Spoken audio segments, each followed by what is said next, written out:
Hello, hello, hello. Welcome to another full episode of the Narrator podcast. And I am your host, your brother, Halziespoetrycorner. Welcome to another edition of the Narrator podcast. Welcome all my narrators. Welcome everybody new and unfamiliar with my platform. Welcome to you and have a happy weekend. The Narrator podcast is the home for original people peace, original people reciprocity, and original people positivity. So now, having said all that, I want to welcome again my narrators. Welcome to the Narrative podcast this weekend. So there has just been so much going on in the world. Oh, wow. Got a pretty good show for you this weekend.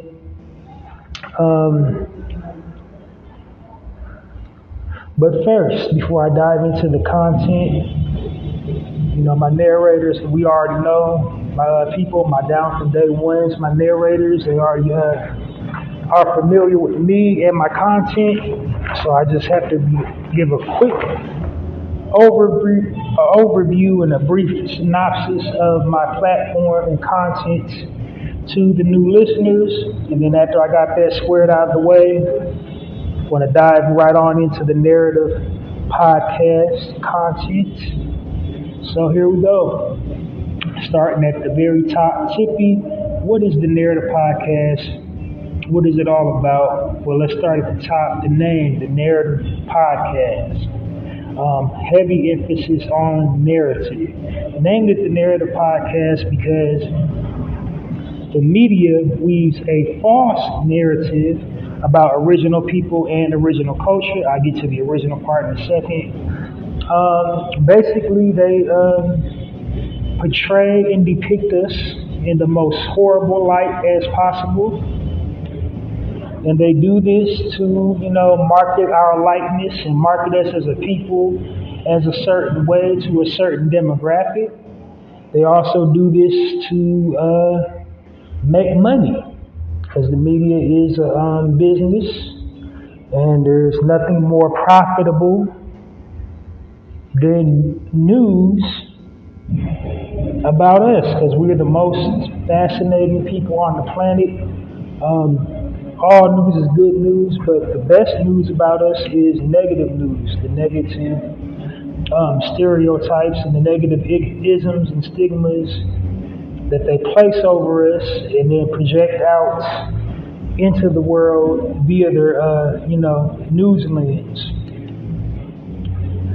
So, like I said, they like to play up all the negative stigmas and stereotypes and nuances within our culture, and I want to design a platform where I'm showcasing us and highlighting us at our best, and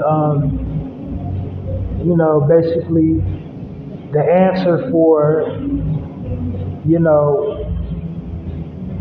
the negative stereotypes that they place over our people and our culture. And I think that's a good segue for my tagline. My tagline for my podcast is the Narrative Podcast, changing the narrative one episode at a time by destroying negative stereotypes about original people and original culture. How do we destroy the negative stereotypes? We provide positive frames of reference, and that's exactly what I do here on the Narrative Podcast. I provide positive frames of reference about our people and our culture. The ultimate takeaway I want my listeners to get, if nothing else, from our content is, to not play into and not embrace these false narratives about our people and our culture. We should break these false narratives by sharing positive frames of reference about our people and our culture. We're living in the digital age.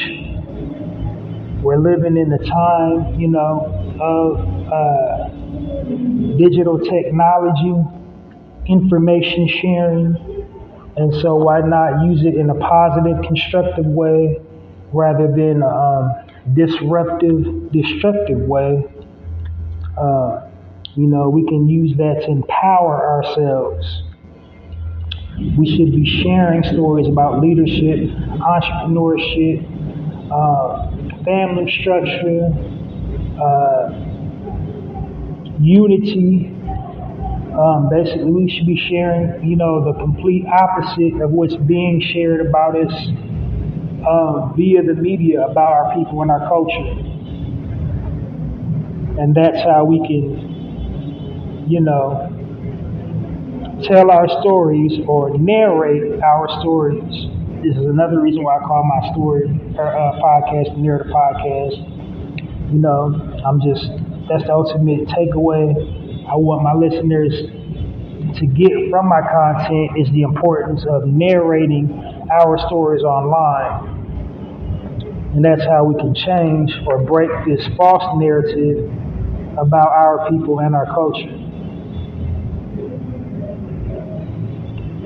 So, now that you got a pretty much gist of the my podcast and my content, I'm gonna go over some other misnomers about it. Number one is this is a gossip-free zone. I don't engage in gossip. I don't engage in slander. I don't, try to use my platform to tear down brothers and sisters. This is a space of healing, upliftment, and edifying. So I don't intentionally try to do finger pointing, scolding people, or none of that. Breaking our brothers and sisters over the coals. We get enough of that from the ops. And I definitely don't portray myself or see myself as an op. I'm trying to spread the message of unity and edification. And I want all my listeners to do the same, to unify, edify, and uplift our people rather than tear down and destroy our people. But at the same time, I do deliver honest commentary on here because I'm a right is right, wrong is wrong type brother, no matter who you are, no matter what color you are. But so like I said, if I do any commentary on current events and I name drop, it's not coming from a space of malice or meanness. It's coming from a space of realness. So if I drop, if I happen to say a brother or sister's name, it's because they're doing something in the eye of the media that kind of got us all looking crazy. And it's not, again, it's not a space where I'm calling names and throwing people under the bus. This is just, truth when I do it. That's all it is, just the truth. Unmitigated truth. Also, another reason why I may bring up a name or, name drop sometimes occasionally is to just kind of move the story along or trying to cement a point that I'm trying to make. That's it. Another thing about my podcast is it's time sensitive. I try not to exceed 1 hour of broadcast time in my podcast, and the reason why I want to do it, I want to deliver a clear, concise message. I want a clear and concise beginning and stopping point. So that's why I have broken my content up into sections on this podcast. Each section has speaking points, and each section is timed so that I'm covering all my points and I'm not, droning on and going off on side tangents. I'm keeping everything clear and concise. Another objective from my podcast is to make everything relatable and applicable. And so I don't want to, dumb myself down or make myself seem less intelligent than I really am, but I also want to be, practical. I want the knowledge to be practical, and because we're all at different levels of learning.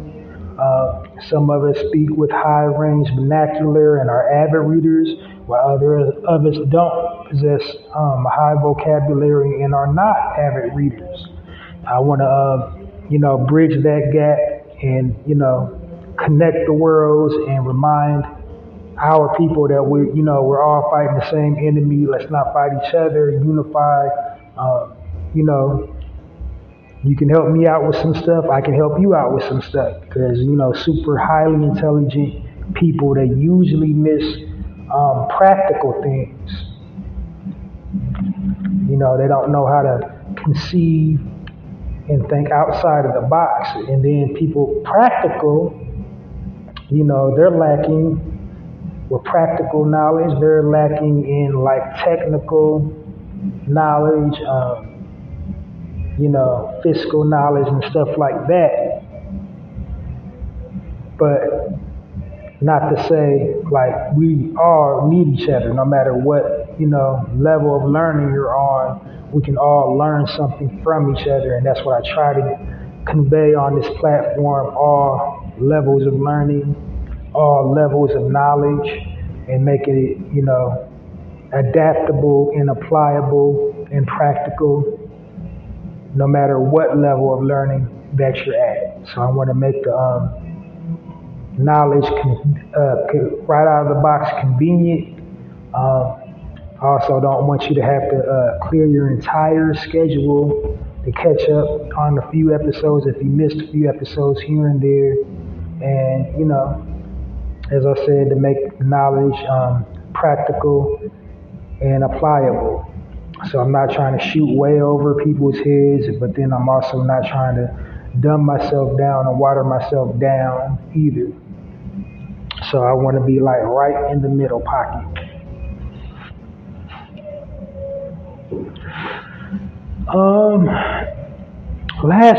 Last bit of business before we dive right into the content.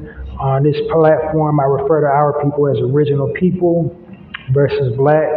And the reason why I do that is because I feel original better suits us, better, describes us as a people, and it just sounds better than black. And it's not that I'm ashamed of black. It's not because I'm like, don't believe that we should be calling ourselves black. Just black has a lot of negative connotations surrounding it, and especially here in the Americas. But give you a little brief backstory. See, the reason why I call our people, refer to our people as original, is because we were first. We were on this planet first. Our existence on this planet predates any and all religious tract, any and all, journals and logs. We was here before all of that. And we didn't evolve from monkeys, chimpanzees, gorillas, apes, orangutans. None of the primate family did we evolve from. We wasn't dwelling in caves. We wasn't, we didn't have cranial overbites and sloping posture and grunting language. That wasn't us. We weren't cave dwellers. We was like fully sentient, fully erect. We didn't have excessive body hair. We was building citadels. We was inventing things, naming things. We was originating civilization.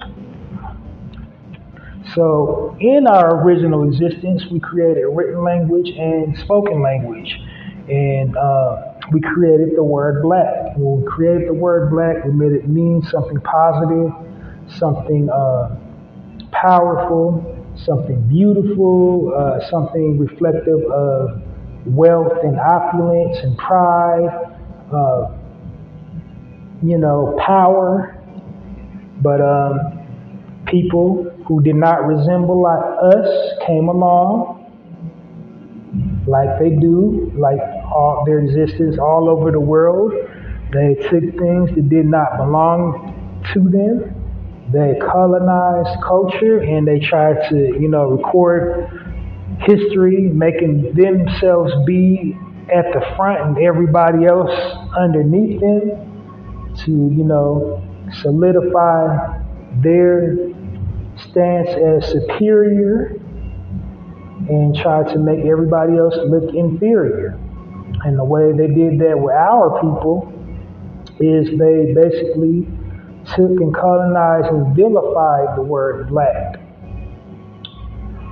They made it mean something to do with death and destruction and, vileness, wretchedness, wickedness, evilness. Well, evilness isn't a word, but evil, wretched, vile, disgusting, dirty, filthy,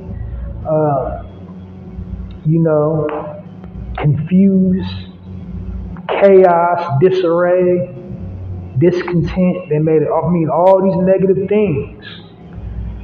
But in addition to that, they made all these negative things describing us by linking it to origin when they made the dictionary that we use. In any version of it, you look at most dictionaries, you will see the word black, and then you will see it describing people with a dark pigmentation or dark skin originating from Africa. And then they'll go into all these negative words and examples of how to use black in a sentence and all these like negative things that black means. Like, black, dirty, and, desolate, gloomy, bleak, dismal, dirty, evil, ungodly. But like I said, before all that, they link it to origin. So they're trying to deliberately, psychologically attack us. Psychologically trying to program, condition us and people outside of our culture to see us in a certain way and to associate all things negative with our existence. But you look in that same dictionary and you look at the word original, and there's no negative connotation surrounding the word original. The word original hints at the first, and in many cases, the best. Everything pales in comparison to the original. I'm not saying we're better or superior, but I'm definitely saying we were first and we invented pretty much everything. We originated, written language, spoken language, mathematics, science, agriculture,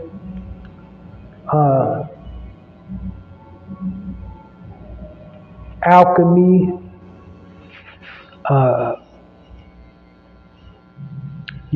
just anything. Architecture, you name it, we originated it. Medicine, pretty much everything came from us. And like I said, our existence predates all religious tract, all journals, all, early recordings of civilization. Our existence predates those. So we were here first. And another thing the word original does is it helps unify us as a people, because there are so many different types of us hailing from so many different corners of the globe. And here's where I kind of go on a side tangent. We didn't get to all these different corners of the globe via slave boats, despite all unpopular belief. Like I said, we was the original man, the original planet. We was the woman of this planet, and we originally inhabited pretty much every corner of the globe you can name. We didn't get there via slave boats. It was already there. especially here in the Americas. We was already originally located here. A good 70, 80, 75, 80% of this was already here in the Americas, here in North America, Central America, South America.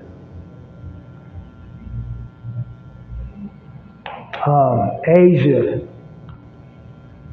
Europe, Germany, Australia, the islands, the Pacific Islands, Caribbean Islands, Caribbean, tomato, whatever you want to call it, Virgin Islands.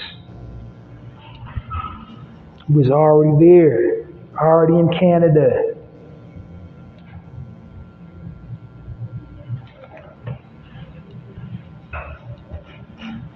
Already in the UK.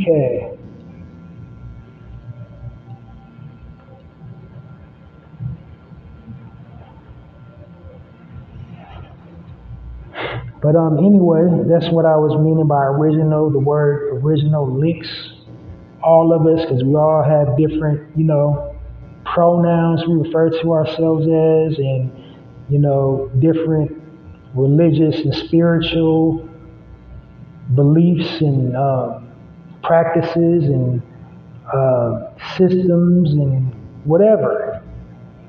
Whatever you use to identify a person, we all have that. We all have differences of that, but one thing we all have in common, no matter where we're at in the world, no matter what language we speak, no matter what flesh tone we are, we can all trace our lineage back to Africa, and we all possess,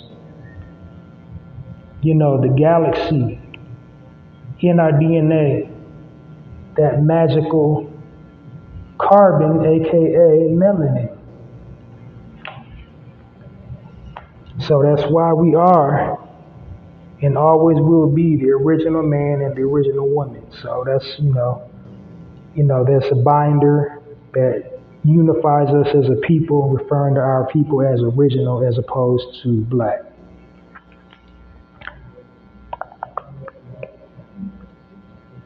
And I try to refer to our people as original people as often as possible on my podcast. So now, having said that, I think I, made my point, solidified my point, briefed you about the podcast itself in general. So we're going to dive right on into the content. Up first, the very first section of the Narrator podcast is the promo section. In the promo section, what I'm doing here is I'm promoting businesses owned and operated, or giving business owners that's owned by original people, men and women, the opportunity to get free promotion for their business on my platform by hitting me up, Halsey Allen, on the Narrator podcast, and I'll lay my contact info on you in just a sec. The reason why I'm doing it is basically to, do my part to help circulate the original people dollar within the original people community. Because while we are due reparations,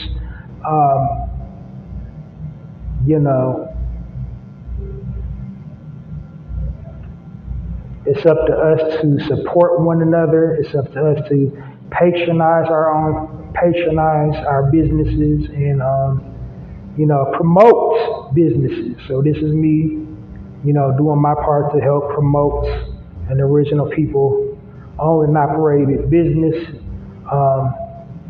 with the presumption, if they expand their business, they can do more for the community that the business is rooted in, such as hire their own, such as develop outreach programs that their community needs, like programs for our children, programs for our elderly, programs for any one of us that's disenfranchised, whether it be struggling with shelter, food, clothing, etc.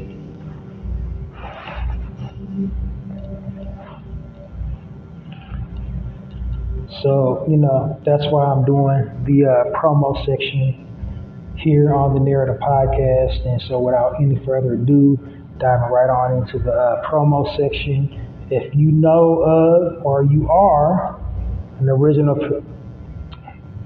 man or woman that owns and operates your own business in need or would like some free promotion for it, please do not hesitate to hit me up, Halsey Allen, on the Narrator podcast at passionwebmail at poeticpassion.host. And if you want a promotion in the subject bar, please type promo in the body of the email. Tell me a little bit about yourself, business, product, or service so I can properly plug it on my platform for you. Wow, that was a lot of P's. I guess I'm pushing P, huh? Anyway, back to what I was saying. So the more specific you are with the content, the better job I can do to promote whatever it is that you need promoting. So, the more specific you are, the broader, the more detailed I can make the advertisement promoting your business to be. And like I said, I'm doing it for 110% free. The reason why I'm doing it is to help circulate the original people dollar within the original people community by making original people aware of your business, product, or service. So I'm going to run the content information back one more time, and I'm going to move on to the next section. So once again, please, if you need or would like some free promotion for your business, product, or service, hit me up, Halsey Allen, on the Narrator podcast at passionwebmail at poeticpassion.host. Subject bar, type promo.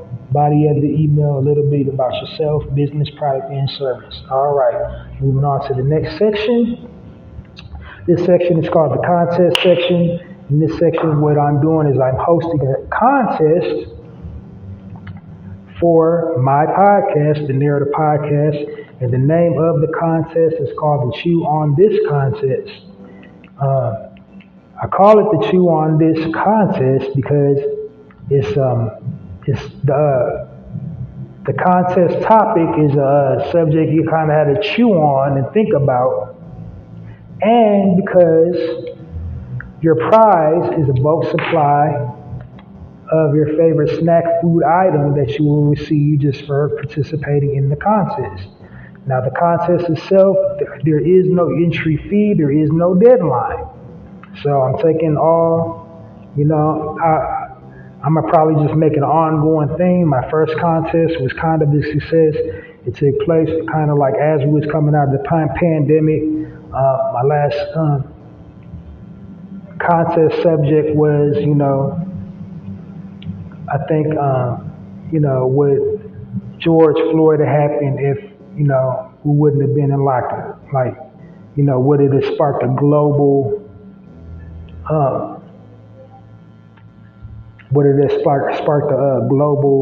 movement had it not happened amidst the pandemic? That was my last topic. And I kept that going for like 7-8 months. And then after we came out of lockdown and, had the presidential elections, I didn't see the need to keep on, beating the dead horse because I already got my answer. And we saw what happened. It wouldn't have. I got my answer. It wouldn't have. Sparked a global, uprising. Had to happen in,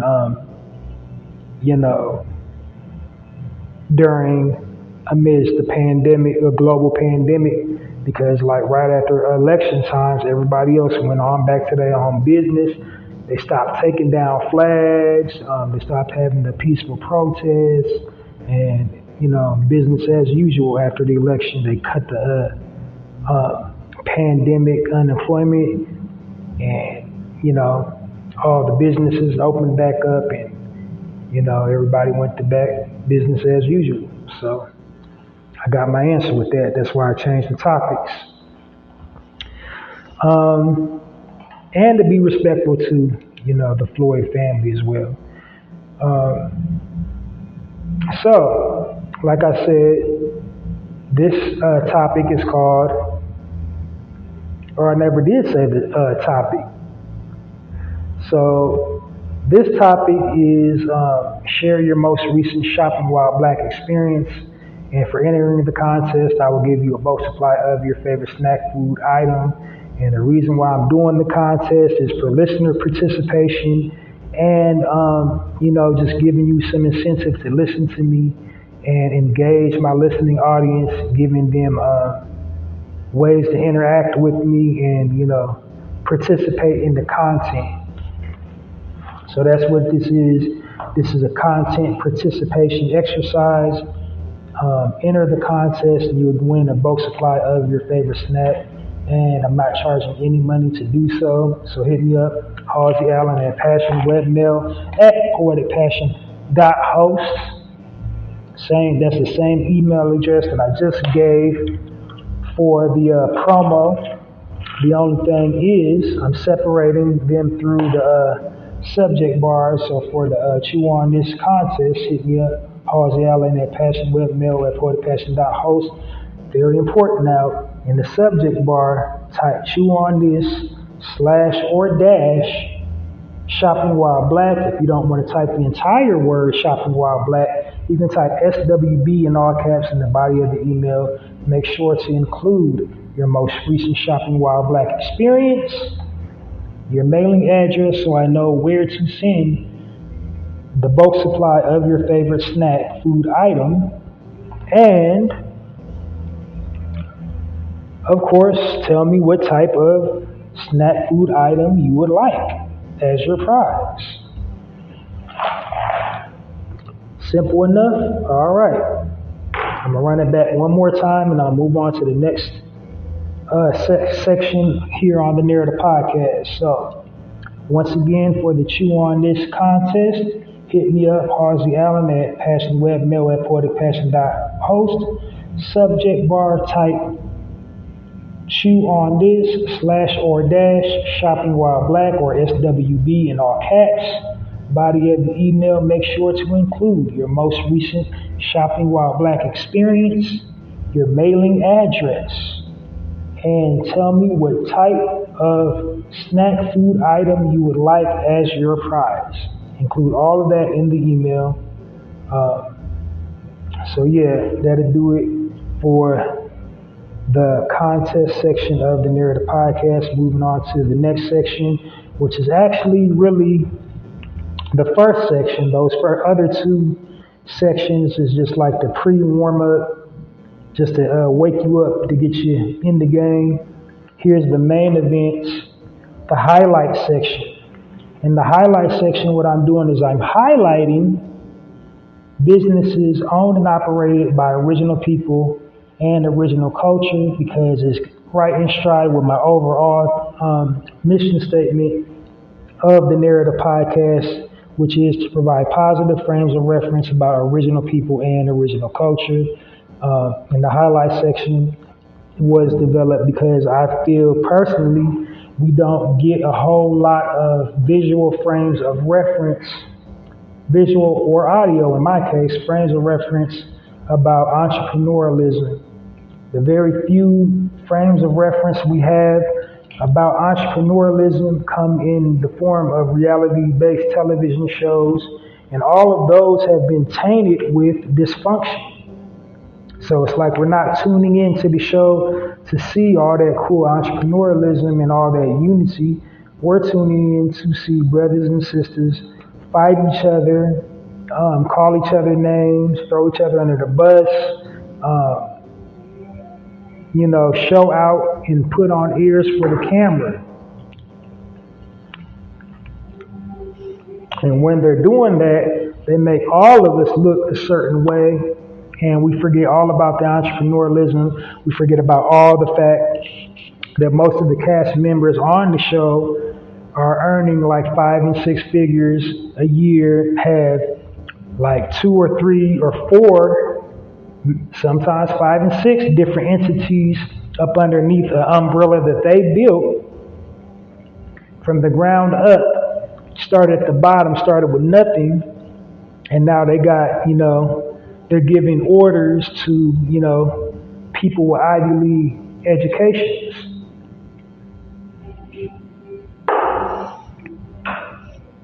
But like I said, we don't see all that. We see the drinking, we see the drug use, we see the toxicity, we see the disrespecting our women, we see the disrespecting our fellas, we see us disrespecting each other, and carrying on and moving around without a sense of urgency, with no compassion for one another.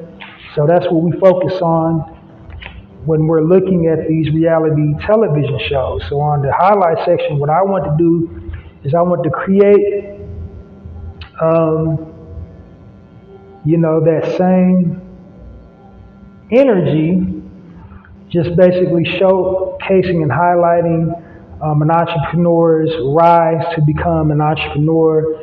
I'm telling you about all the stages of their, rise to becoming an entrepreneur. I'm walking you through their entire journey, and I'm cutting out all the drama and dysfunction and the toxicity. I'm just walking you through their journey, what it meant to be, what it means for them to be an entrepreneur, how they got started, what they came from, what kind of obstacles they had to overcome, what they're trying to do with their brand. So, I'm sidestepping all that toxicity and getting straight to, what it means to be an entrepreneur. So the types of people that I highlight, types of entrepreneurs that I highlight in the highlight section are just like regular people that was working 9-to-5 jobs, discontent with working their 9-to-5 jobs, and stepped out on faith to pursue their dream. Also, businesses that I highlight in the highlight section do some type of philanthropy, some type of giving back. They hire their own. Many of them are family owned and operated. So I'm giving you the example of generational wealth with that for the family owned and operated businesses. And then I'm showcasing and highlighting them, basically starting at the bottom. Many of them, don't have an extensive college education or vocational training, skills training set, or vocational skills training set that matches up to the business that they decided to go into. They just did it just because they was passionate about doing it and found a way to make it work. So that breaks that cycle, that visual programming that we don't have to, as a people, just be comfortable with working a 9-to-5 job until we die, that we can get off that hamster treadmill if we want to. Because like I said, we don't have many visual frames of reference showing us that you can do that you can, do for self and be your own boss. You don't have to. And that's not a shot at anybody working 9-to-5 jobs. This is just saying there's another alternative, but we don't get shown that alternative. So I'm providing the alternative here on the highlight section of the Narrator podcast to, not have to be content with working a 9-to-5 job, and not saying that you can, like the people that I highlight on the Narrator podcast, because everything ain't for everybody. Some people are just designed to be a 9-to-5 labor, and that's not nothing wrong with it, because if you're going to be an entrepreneur, you got to have people to work for you. So you do need 9-to-5ers whenever everybody gets through. But anyway, I digress. Diving into the content. Oh yeah, some more qualifying factors about the highlight section. So like I said, that's one of the qualifying factors is that they're regular people with little to no experience, previous experience before, starting a business. They do philanthropy, giving back to the community, hire their own. And then last but not least, their business aligns up with my current theme, and my current theme for the highlight section this month and probably to the end of next month would be the season of summer. So, in stride with my theme, the season of summer, one thing we sure like to do in the summer is we like to create precious memories. We like to have gatherings and events. Longer story short, we like to party. And we definitely like to spend time with our children. So my methodology behind, the businesses that I'll be highlighting on the highlight section in the Narrator podcast is party supply companies that cater to children, specifically little girls. So my two businesses I'll be highlighting this weekend on the Narrator podcast is party supply companies owned and operated by original women with the target audience, with the target demographic of little girls. Parties. So, up first, my first business I'll be highlighting today on the Narrative Podcast is a business called Afro Unicorn, founded by one Miss April, I swear to God, April Showers. Her birth name is April Showers. April Showers, can't make it up. April Showers she established the company in 2019. Her online email address for the company, afrounicorns.com, www.afrounicorns.com. How she came up with the idea. And again, I'm giving you the streamlined version. Because like I said, I try to keep my podcast, time sensitive. But this is definitely longer. She got a really extensive background, but I just made it the bulleted points, try to, play up the most important aspects of the journey. So that's why it's super duper brief and to the point. But anyway, she was previously a real estate agent. She got the idea to go into,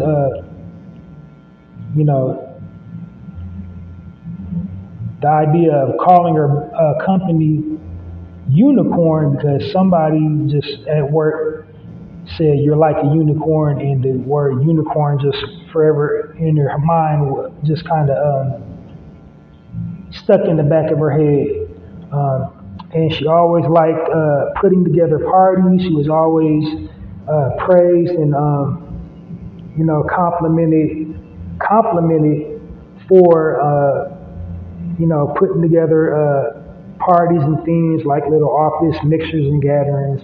Like she would be the go-to person to call because she would, she's very meticulous with the details. She wanted to get the party supplies, plates matching the cups,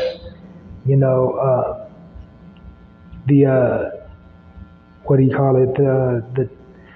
The tablecloths and, everything matching and hanging ornaments and all that good junk that you need to do a party. But anyway, so she always knew she wanted to do something that had to do with parties. She decided to go with the motif of a unicorn, the unicorn to be the mascot, because a unicorn is a mythical creature, and she felt like, she's a black woman or a black girl, a mythical creature, like, magical or whatever, black girl magic, get it? That connection, that's, what clicked in her mind to associate and link the two, the magic of the unicorn with the magic of the black girl, woman, or the black girl, get it? But, yeah, so basically she ended up starting her own company, and her company is just basically dedicated to providing inclusion for, our sisters, our young ladies, our little women, little girls, to have, a visual representation of, heroes and things that, decorations that resemble them. So they can have like, Afro, princess parties and whatnot. So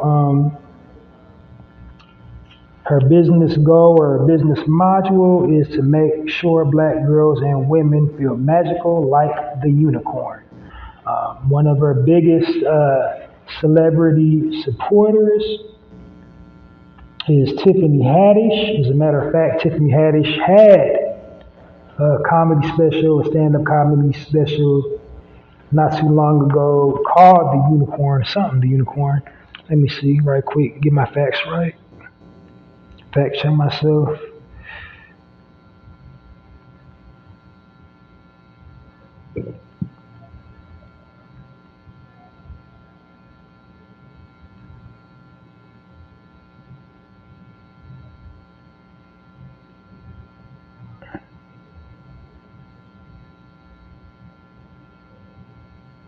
Yeah, she had a comedy special called The Last Black Unicorn. So that's probably kind of where she borrowed that concept from, is from Afro unicorns. And not for nothing, she is a contributor to the Afro unicorn movement. Like I said, all the businesses I try to highlight in the highlight section, they give back to the community. They either have their own nonprofit organizations or pay into some nonprofit organizations. Well, this company definitely pays into some nonprofit organizations. One of the nonprofit organizations they pay into is Black Girls Incorporated of St. Louis. And what that is, I forgot to put that in my bulleted notes.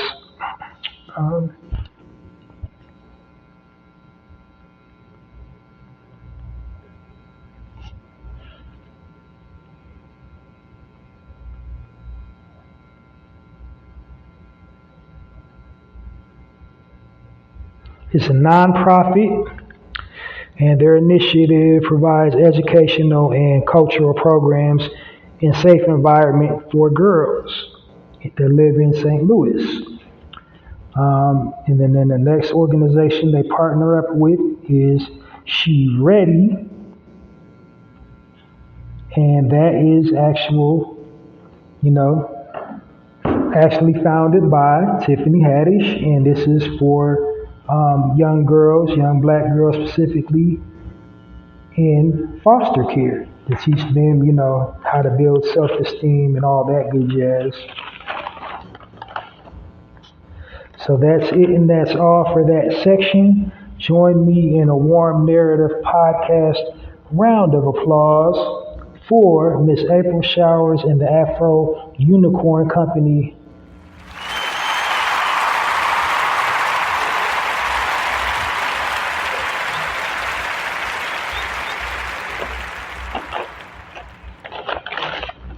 All right, so I usually try to have 2 to 4 when I do my business highlights, but I only got 2 this week. So yeah, I think I'm gonna kind of be right in the pocket for that 1 hour mark today. Maybe just a little bit over. I'll probably be about 25 minutes over. I know one weekend I hit that 1 hour mark right on the button. Can't remember, but that's what I try to be in. But here we go. Second business in the highlight section here on the Narrator Podcast is Anna and Pookie's. Anna plus Pookie. And this it was founded by one Miss Andrea Lyons. I wonder if she's in relation to Cookie. Established in 2018, annapluspookie.com. If you want to hit that up online, it's an Atlanta-based party supply company.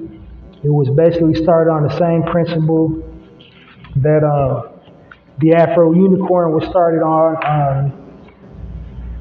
She basically got tired of not seeing a selection for young black girls. This lady, Angela Lyons, she also liked to put together parties, especially parties for her young, you know, daughters and nieces and whatnot, young ladies, acquaintances.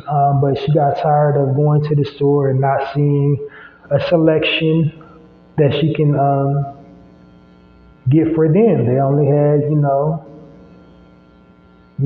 stuff for young Caucasian children, or stuff for like in the Spanish culture, the quinceañeras. They didn't have nothing for young black girls.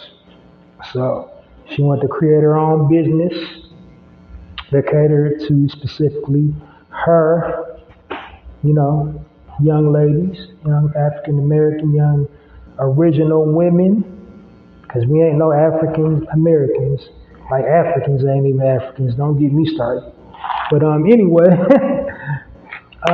she wanted to create a brand that reached young ladies everywhere and get them feeling good about their self-esteem by having images, visual, relatable images. And there's not nothing too much more about that. You can go to her website and read her mission statement at Anna and Pookie. She's been in a lot of magazines, though.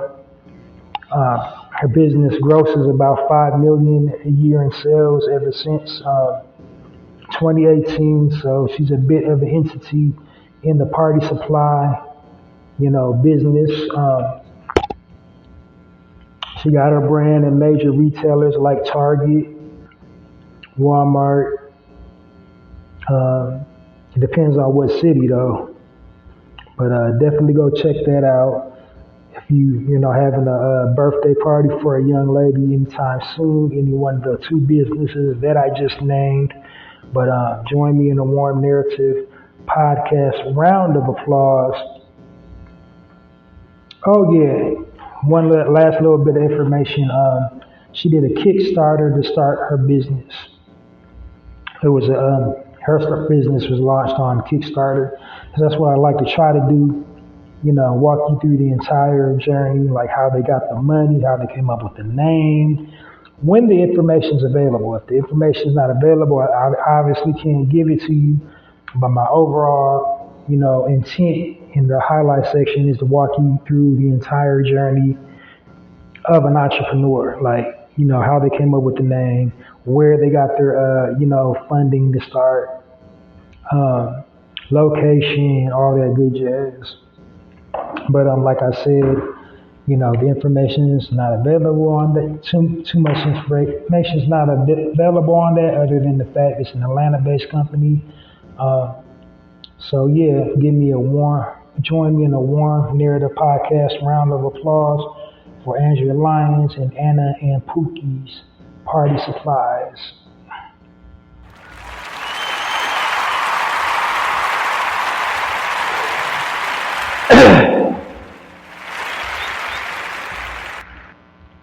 Yeah, forgive me. Kind of on location today and I forgot my water. If you listen to me regularly, you can always hear me take a little sip here and there, but I forgot my water bottle, so. Brother, throat kind of dry.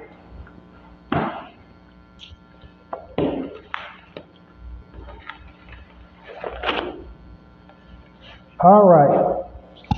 Now, moving right along to the next section in the Narrative Podcast is the Spotlight section. And in the Spotlight section, what I'm doing is spotlighting prominent figures within our community. They're usually in the entertainment industry, from fields ranging from, actor, actress, recording artists, comedians, what else? Religious figures, public figures, pretty much anybody with a polarizing public presence online. And the purpose of me doing that is to create the healthy habit of saying something nice about your brother or your sister, because we're the only group of people that actually use our social media platforms to hurt one another instead of help each other, instead of uplift and empower.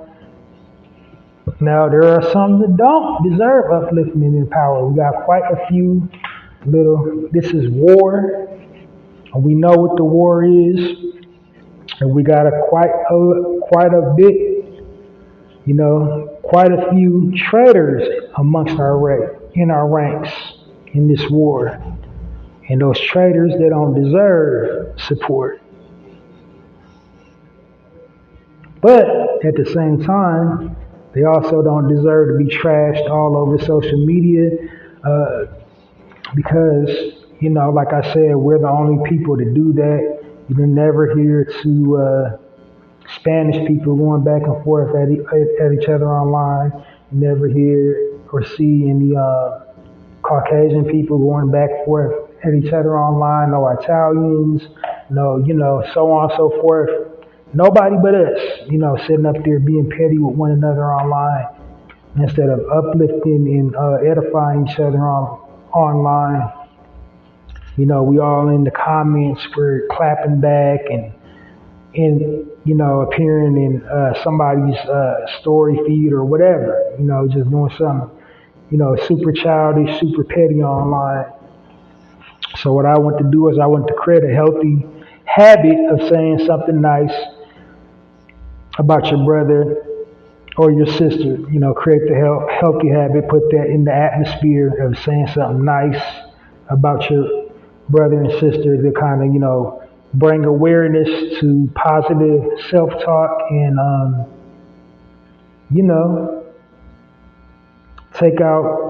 flip the narrative on, how we perceive each other online and how we react and interact with each other online. So I want to change the narrative on that. And it appears to be working, because before I added a spotlight to my section on the Narrator podcast, before I added a spotlight section to the Narrator podcast, nobody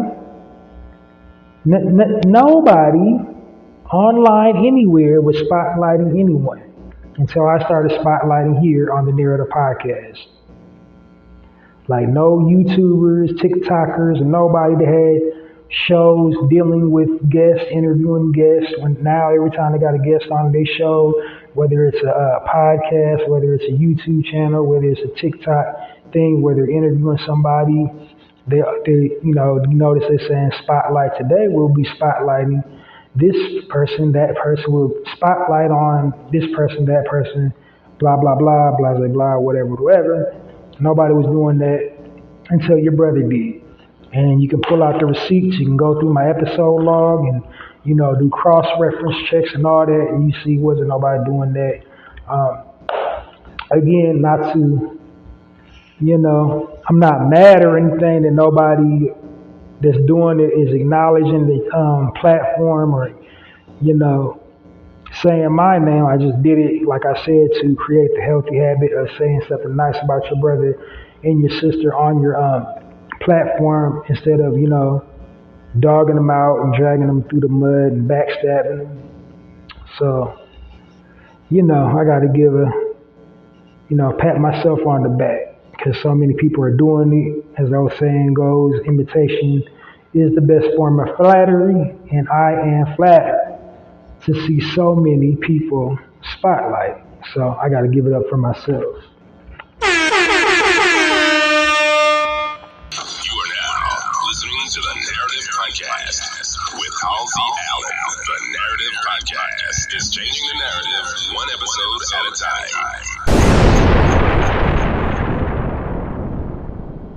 in a real way. So, having said all that,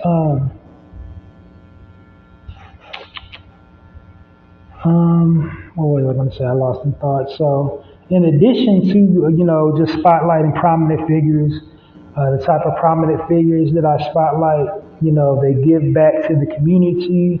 They do some type of philanthropy.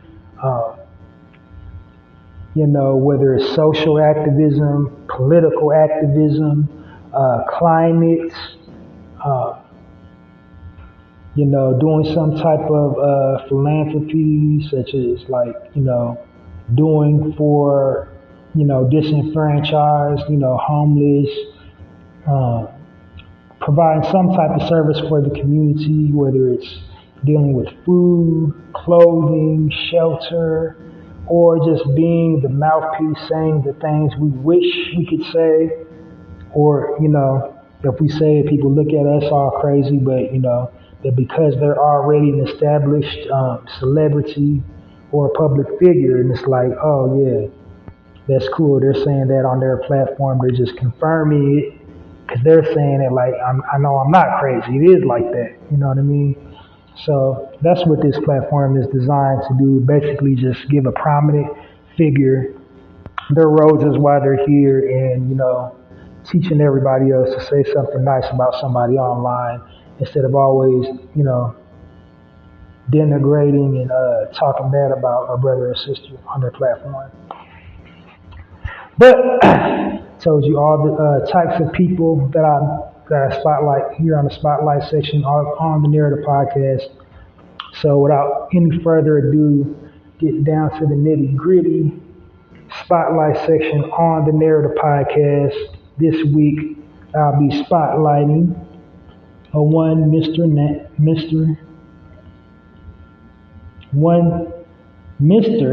Kelvin Doe. Well, they came out wrong. It sounded so cool in my head, but I don't know. But I'll be spotlighting Kelvin Doe. Now, Kelvin Doe might seem like a rerun to you because I think I actually did. I go live during the weekdays too, and on the weekday, my format's a little different. What I do on the weekdays, when I'm on my podcast platform, I share positive articles. And, he was an article that I shared, but I'm spotlighting him today on my full, Narrative podcast episode. Because I think I shared an article about him like last year. But basically, he's a brother living out in Sierra Leone, Africa. He was initially a DJ on a radio station, and he went by the name DJ Focus. He also did journalism, so TikToks, went viral for some TikToks. Among one of the TikToks was him putting together, some DJ equipment out of wood. He had made wooden, turntables, mixers. That's probably one of the reasons why, he got his moniker DJ Focus. He's like super focused. But he also went viral for building a generator made out of scrap metal. He's currently set a world record for being the youngest practitioner, visiting practitioner at MIT's, practitioner program. So I'm guessing like medical practitioner. It isn't, go into the specifics of that. And he also does TED Talks, teen TED Talks, and he's real active and affluent online, using his platform to talk about racial injustice and civil rights for Africa and here in the Americas as well. So Yeah, I can go on and on, running his resume down. I'd be like 20 more minutes, telling all what he's done in his short time span as a living being on this planet, because he's not even over 25 yet. So he's like, I think like 18 or 19, and he's done all this stuff. So that's more than impressive. Join me in a Narrator podcast. Round of applause for Mr. Kelvin Doe.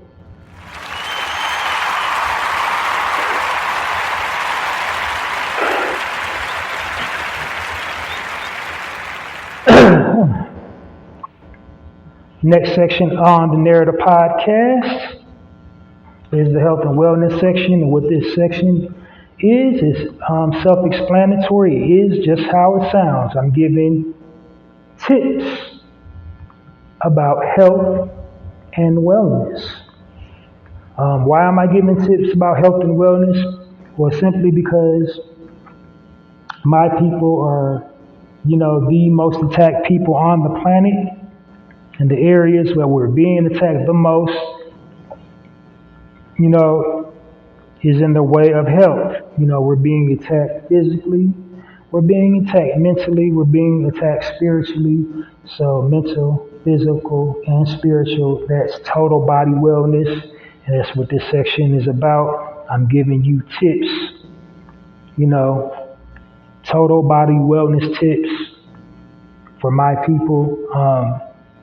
Just as people in general, they say, well, we're all God's children, we're all, the same. And no, that's not, accurate. We all have different dietetic needs, climate. Some people derive or survive in different climates better than other people. Like, our people, we thrive in warmer climates as opposed to colder climates. Sunlight hurts some people. They peel and they flake and develop skin diseases when exposed to too much sunlight. Whereas our people, sunlight nourishes us, makes our hair grow longer, our skin become clearer. We get physically, more, stronger physically with the more sunlight we're exposed to. I already said dietetic. There are some things within cultural people's diet, some things they can have every single day until they're like 100, and nothing, would be wrong with them, because culturally they're, just culturally apt to eat that type of thing. Whereas, somebody from our culture, my people, if we ate that more than a day and a half, that would make us super duper sick. And then just for example only, right, just what I mean by that, within like Asian culture, they eat, starchy rice like every single day. Part of their culture is the rice culture, like, and noodles, but that's starch.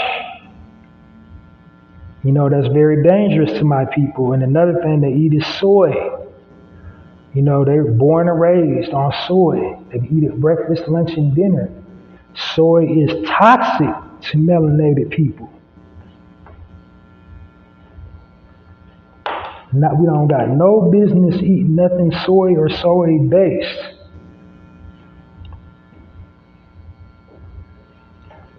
But I digress. I was just giving you an example of how, we are not the same as a people. We all have, different dietetic needs and different, climates that we thrive in better than other people, and just different cultural things that, sets us apart.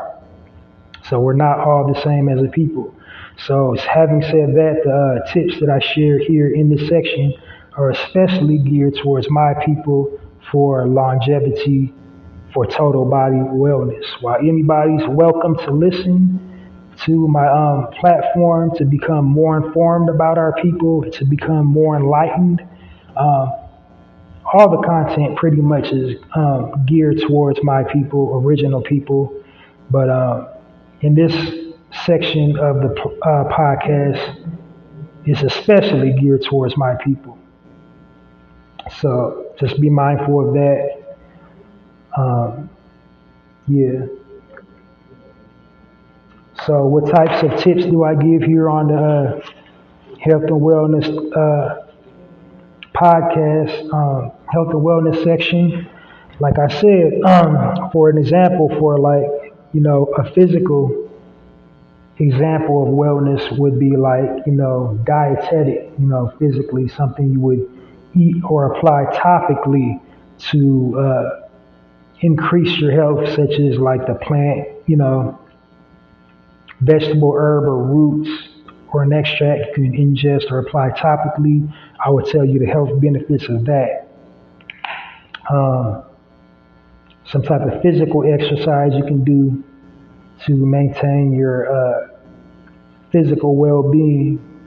Mental things you can do to keep your mind strong, to stay in good mental health, such as I give you tips about mindfulness, mindful breathing, meditation, spiritual practices you can do for total body wellness, such as praying, such as fasting, such as meditating, using the different spiritual techniques like crystals and all that type of stuff. And then, like every once in a blue moon, I might throw a curveball in there and talk about, divine law, quantum law, universal law, and so forth, so on and so forth. Metaphysics type stuff, esoteric type stuff.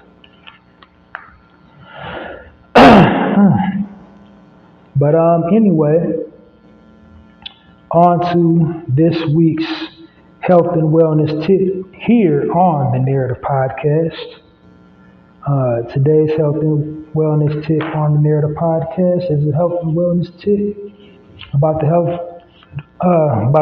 benefits of okra. So, okra is a flowering plant.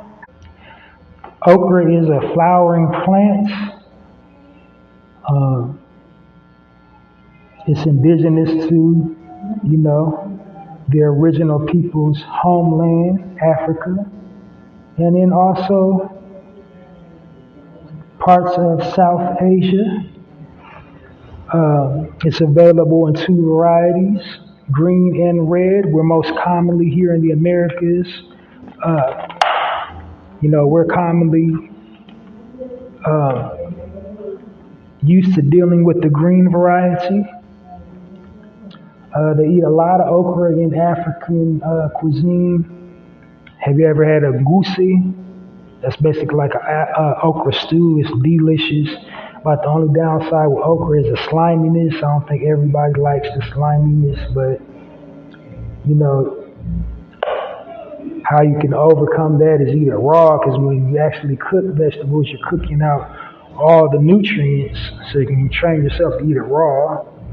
But yeah, that's not. Yeah, it's kind of crunchy and flavorless raw in its raw form. But if you're gonna cook it really lightly, like poach it, or boil the heck out of it to offset the sliminess.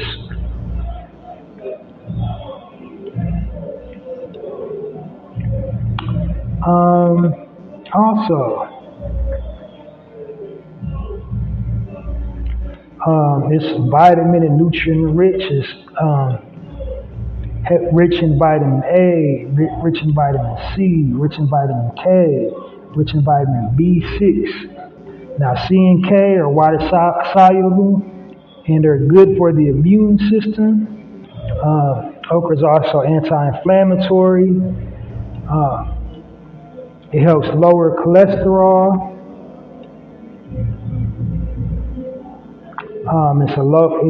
low in cholesterol, low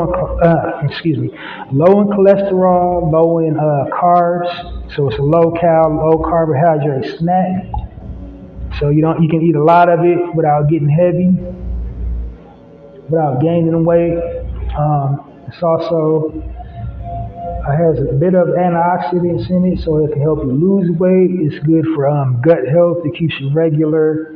And then anything green, possesses chlorophyll, so that's great for our people, melanated people, because we're the only beings on the planet that can replicate photosynthesis in plants. So, and the key to that is eating foods rich in chlorophyll. That's how we process, the nutrients of the sun, the way the plants do.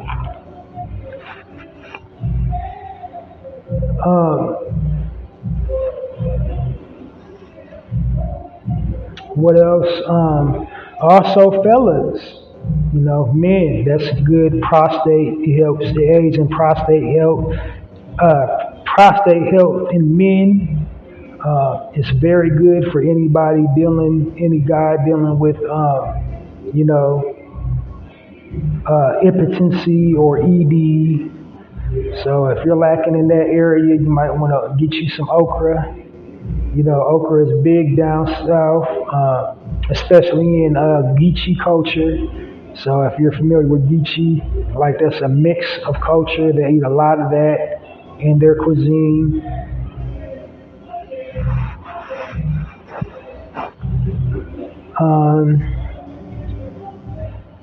So okra is definitely trying to search a viable food source. Like you can grow it indoors, you can grow it outdoors or indoors. It's quick and easy to grow.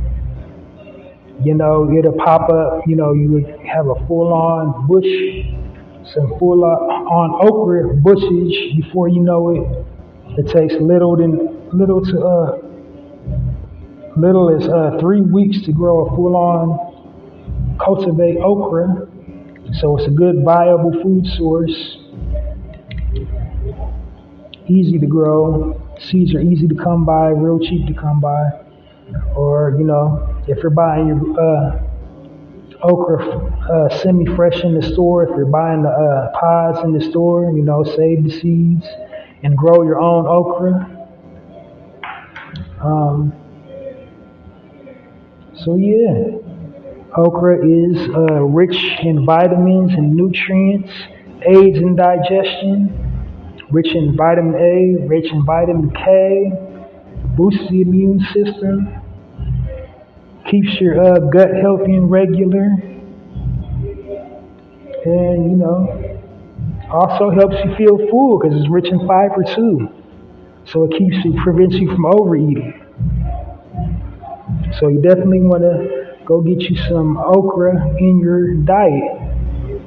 That concluded the health and wellness section here on the Narrator Podcast, and on to my next section here on the Narrator Podcast.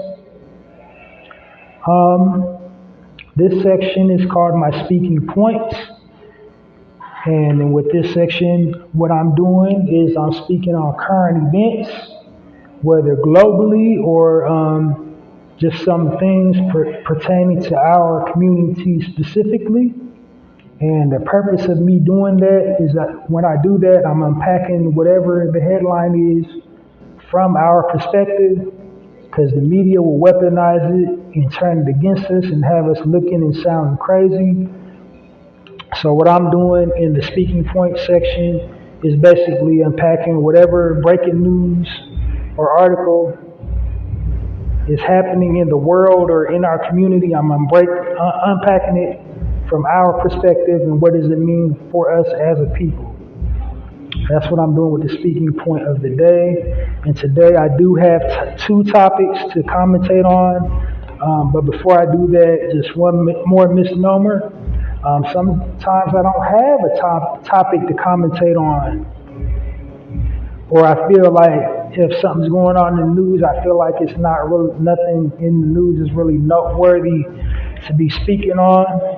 So in instances like that, what I do is I just do a PSA, an observation that I make, that something that I see our people need to work on. As a people, we need to work on as a people, and when I say we, I mean myself too. And in many instances, I mean myself especially, because I'm like the main one that violates. But anyway, on to the speaking point of the day. My first topic that I'll be unpacking some commentary on is something that happened most recently.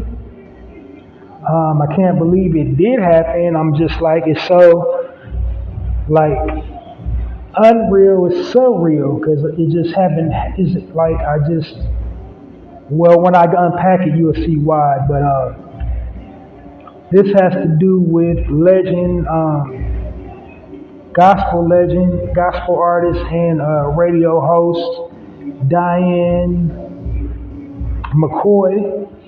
I think she's like on Paradise, a gospel radio show in Atlanta she hosts, and she's also a gospel artist. She shared on her social media platform, I think it was, she live streamed it on Instagram. She went out for some cheesesteaks in Atlanta, and so the person that rung her up, they gave her a ticket when her food was ready, her receipt, and on her receipt, it was darky on her receipt. And she said, hey, can I get a refund? Like this receipt says darky, why did you call me darky? And for millennials or post-millennials, because this is a racial slur that I haven't heard since like the late 80s, darky is just basically like a racial slur for original people. It's basically like saying the N-word hard R, darky. And it doesn't matter about your flesh tone. It doesn't matter about you, being light skinned, paper brown complexion. When a Caucasian person calls an original man or original woman darky, that's basically what they're calling them. They're basically calling them the N-word with hard R, like the you know what I mean? That's basically what that is, darky. And it came from a time like, the bad old days, the Jim Crow era. Another word is spook. I still don't really get spooked. What does that mean? Because they're the ones that spooked. They're the ones that believe in Jesus. I mean, we do too, but like, you know what I'm trying to say. But anyway.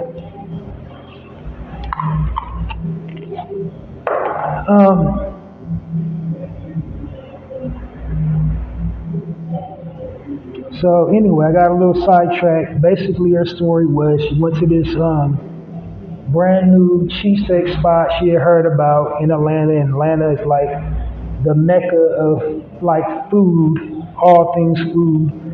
You name any type of food, they probably got a restaurant in Atlanta that serves that particular type of food. Like you can make a bologna cheese sandwich. They got a spot in Atlanta that serves bologna cheese. Nothing but bologna cheese on the menu. But anyway, so she went to go try the spot out, and they gave her the receipt. The receipt said darky on it. She said she didn't want to be served, and not to call her that. She didn't want to be called by that, and told the people what her real name was. And they said, well, we don't do refunds and all that, and blah, blah, blah, blah. So longer story short, she left the restaurant salty. They took her money. It's a really big deal. It happened like right before the 4th of July. It happened on the 2nd. So like, I think who was just talking about, Juneteenth so hard. We had like, I don't know how I missed that in my radar, but like, I don't know, I can't remember what was going on with me. But I actually didn't see it until like literally this morning, and I wasn't going to talk about that for my topic because what I do, how I assemble my podcast, is I try to do all my bulleted notes for each section.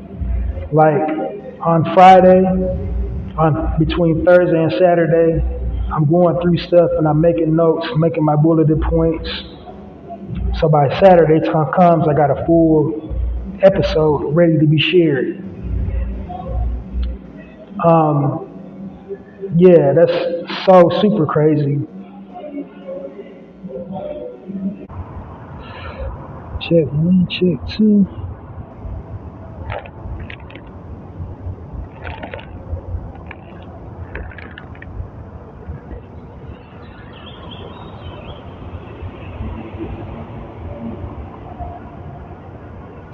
Yeah, I'm back.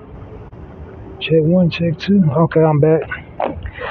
All right, I had to pause for the cause, but essentially what I was saying is, yeah, this clown bought this sister a receipt, and it said darky on it. And that's some throwback racism, even for down south, even for Atlanta, even for Georgia. Like, I ain't heard that in a good, like, almost 30 years. But it was intentionally done, and this is why we can never ease up on the plight. And why we got to keep on blasting clowns like that. Because ideally, don't patronize when you're not wanted. Don't go where you're not wanted, where your dollar's not wanted. And this is the thing I always say about racism. You don't know who is a racist until they say or do something racist towards you. Meaning, like, I don't know upon me going into the store that they're inherently racist. I don't know until they actually do or say something. Until they're racist. And in Atlanta, you can't say just like go to your own. There's all kinds of spots in Atlanta to go to that are black owned. Like, Atlanta is the mecca of black owned businesses. So there's all kinds of options to go. But this place was in Buckhead. I'm not familiar with Georgia or Atlanta, Georgia for that matter, but this debacle happened in Buckhead. So I don't know about the geographical landscape of Atlanta, but I don't know what type of businesses are in Buckhead. I'm told that that's where the higher echelon live in Atlanta is Buckhead, wealthy elite socialite people.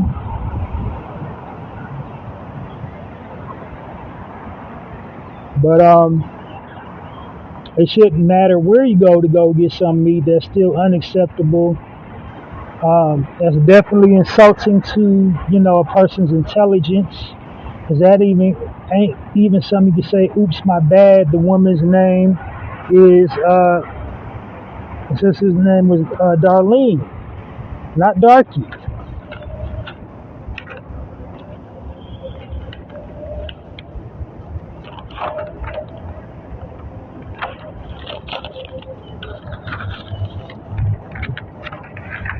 So, is an apology even worth it at this point? No, definitely don't accept the apology at this point. You know what you can do with your apology.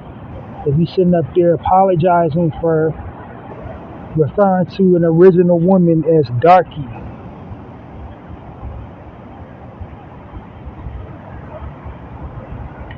Really? You filthy beast. How dare you?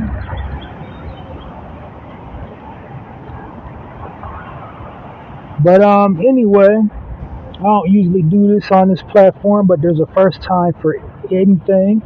I don't, so since this sister did it in her video, I'm urging all my listeners out there in podcast land not to patronize Woody's Cheesesteak in Atlanta, Georgia.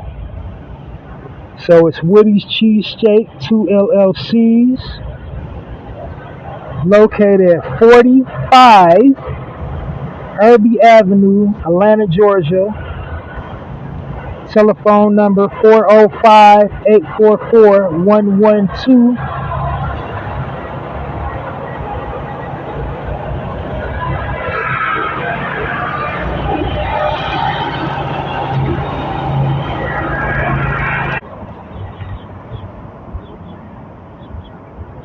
Alright, so like I said, this clown had wrote Rick Darkey on his sister's sales receipts. And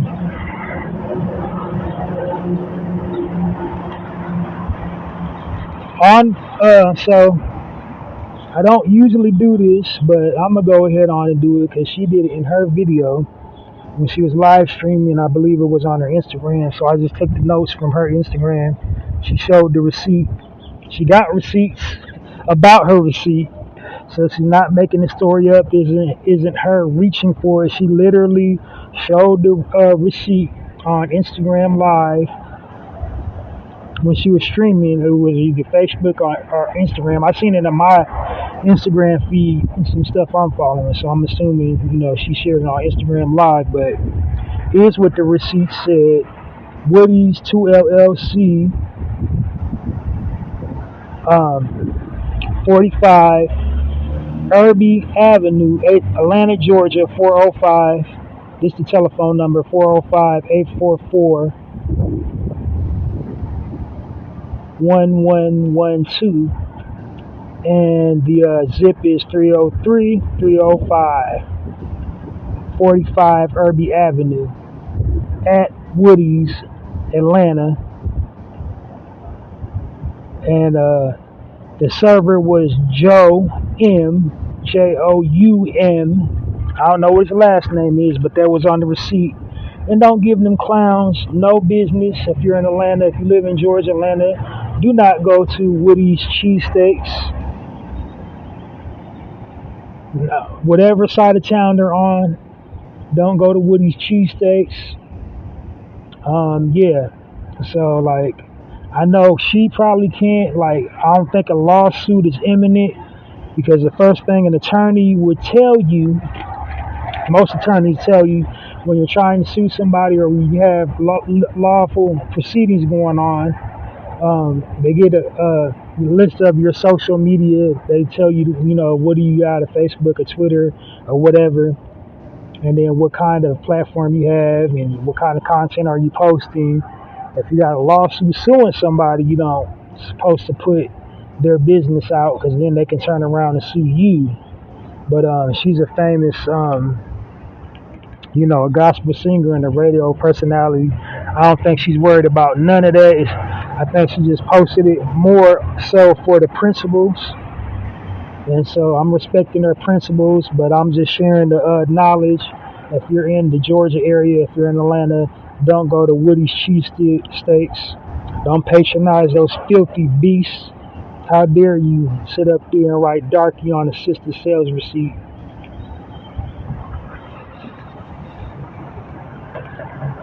So that's my commentary on that topic, and moving on to the next topic. And it's really the topic of the hour. It's been going viral since it happened. I kind of feel like at this point I'm beating the dead horse, because it keeps happening within our community with our sisters. They just can't keep them damn clothes on. Like, first it was Sierra. Then the next person, who was it? It was somebody after Sierra, but then most recently it was Holly Berry. And then I think on my live I was talking about her last week, Sister Tracy Ellis Ross, and now and now it is Kiki Palmer. OMG, Kiki Palmer. So I know she done been hearing Drake's the Kiki, do you love me? I know that been just like on some childish stuff. People have been playing that. So anyway, like I said, on my platform, I don't call names. I don't really indulge in gossip. I'll only just name drop celebrities and something they're doing or saying got us all looking kind of weird. And this young lady, I have a spotlight section on my platform called the spotlight section, and I gave her a spotlight several weeks ago or several months ago now on the spotlight section here on the Narrator podcast. And so her most recent action doesn't absolve her from all the work she's put in the soil, using her platform, advocating for our people, advocating for our people's rights. However, this is like, it's starting to become a dead horse. I feel like I'm beating the dead horse, but I gotta say, every time it pops up, it's an inherent agenda to capitalize on our women's bodily dimensions, specifically the butt, the booty, the derriere, the ass. And, you know, I keep comparing it when our sisters, you know, go to these events scantily clad, semi-nude or fully nude on, you know, out in public, and they're an entertainer. I keep using the example of Sarah Bartman. And if you're unfamiliar with Sarah Bartman, you need to really like read her tragic life story. And you know, we're living in the Google now, so just do your Googles on Sarah Bartman. But I often, every time I hear about one of our sisters who's in the entertainment industry, and they're either like semi-nude or full nude on their platform, you know, I compare that to the story of Sarah Bartman. And if you're not familiar with her, like I said, do your Googles. But essentially, she's a sister that came directly to these shores, not these shores, over in Europe actually. She was from East Africa, and the people over there that brought her over here had never seen somebody thick like her. She was thicker than a snicker. They had statues of her, Sarah Bartman. She was like, you know, the original BBL before there was a BBL. You know, it wasn't surgery assisted though. That was just all that thickness, all that, you know, that motherland thickness. She had thick, broad lips, thick thighs, large, huge breasts. I'm not trying to be nasty. I'm just saying that was enthralled with her bodily dimensions. That was so enthralled with her bodily dimensions that they put her in captivity. She was essentially a circus sideshow freak.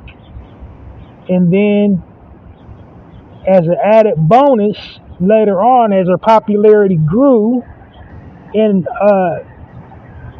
with the price of admission, if you paid a couple of dollars more, if you was a man, you can get it on with Sarah Bartman. When Sarah Bartman died, she had over 20 communicable diseases. Because you got to remember who our oppressor was. The Europeans. They wasn't exercising proper body hygiene on themselves back then. They had diseases. They was wiping out whole cities just from them not properly having body hygiene, washing their behinds right. So if they wasn't like using proper body hygiene on themselves, you know, they wasn't cleaning Sarah Bartman up. They wasn't in between sexual sessions. It wasn't cleaning up her menstruation flow. It was just like literally just had her like an animal, you know. And they was sitting up there doing whatever, sticking it wherever. And that's what I often equate that with. Every time I hear a sister in the media semi-nude or full nude, wearing an ensemble that, showcases their nakedness. Now, even though it's their choice to put the ensemble on, believe me, it's some invisible strings that we're not seeing. The powers that be, because they want to market their look to have them a certain way. They're pushing narratives.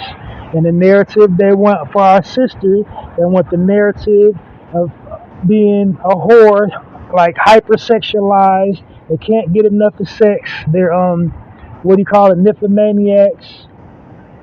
They don't like wearing clothes.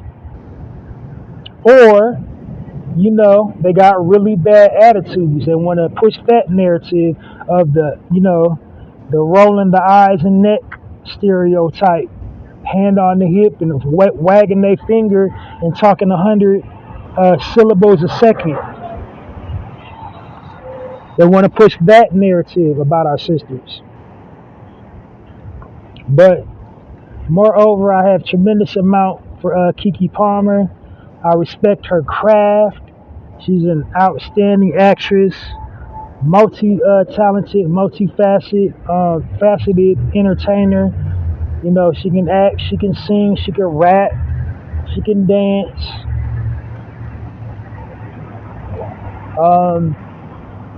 She got an amazing voice, just speaking voice. She does all kind of animated,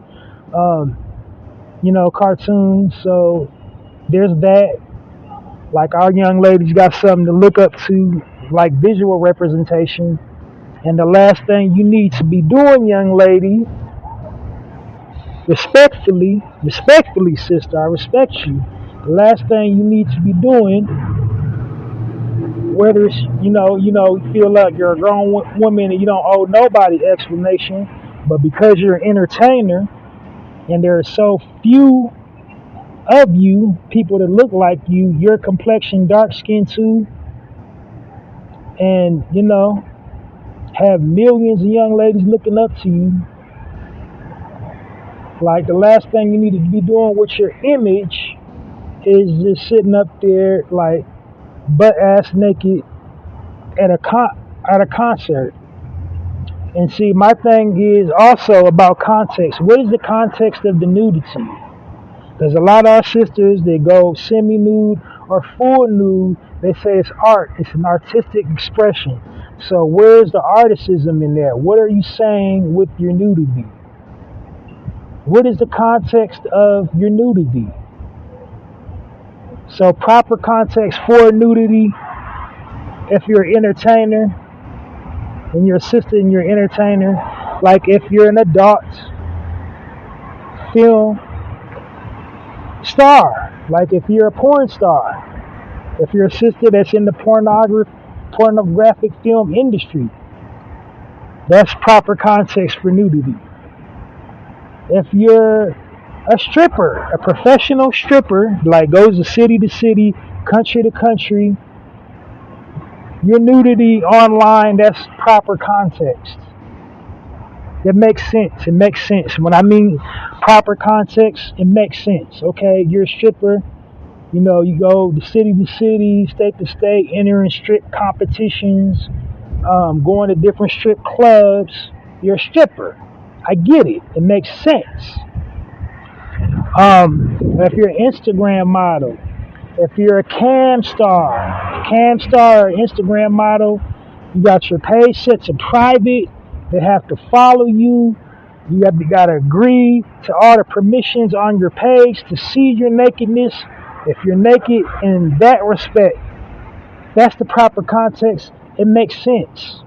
Now, if you are an actor, a Hollywood actress, the proper context for your nudity got to be like, okay, I was on vacation and I was on a nudist colony.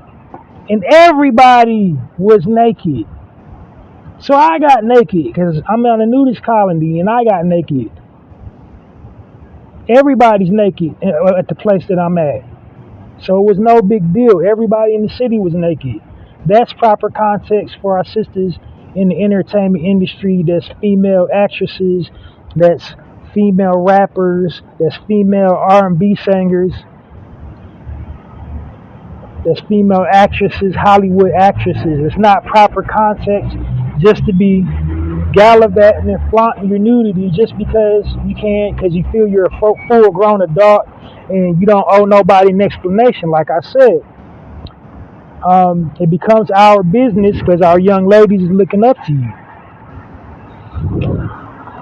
Now, in the proper context, she went to it's not proper context, putting the picture in full context.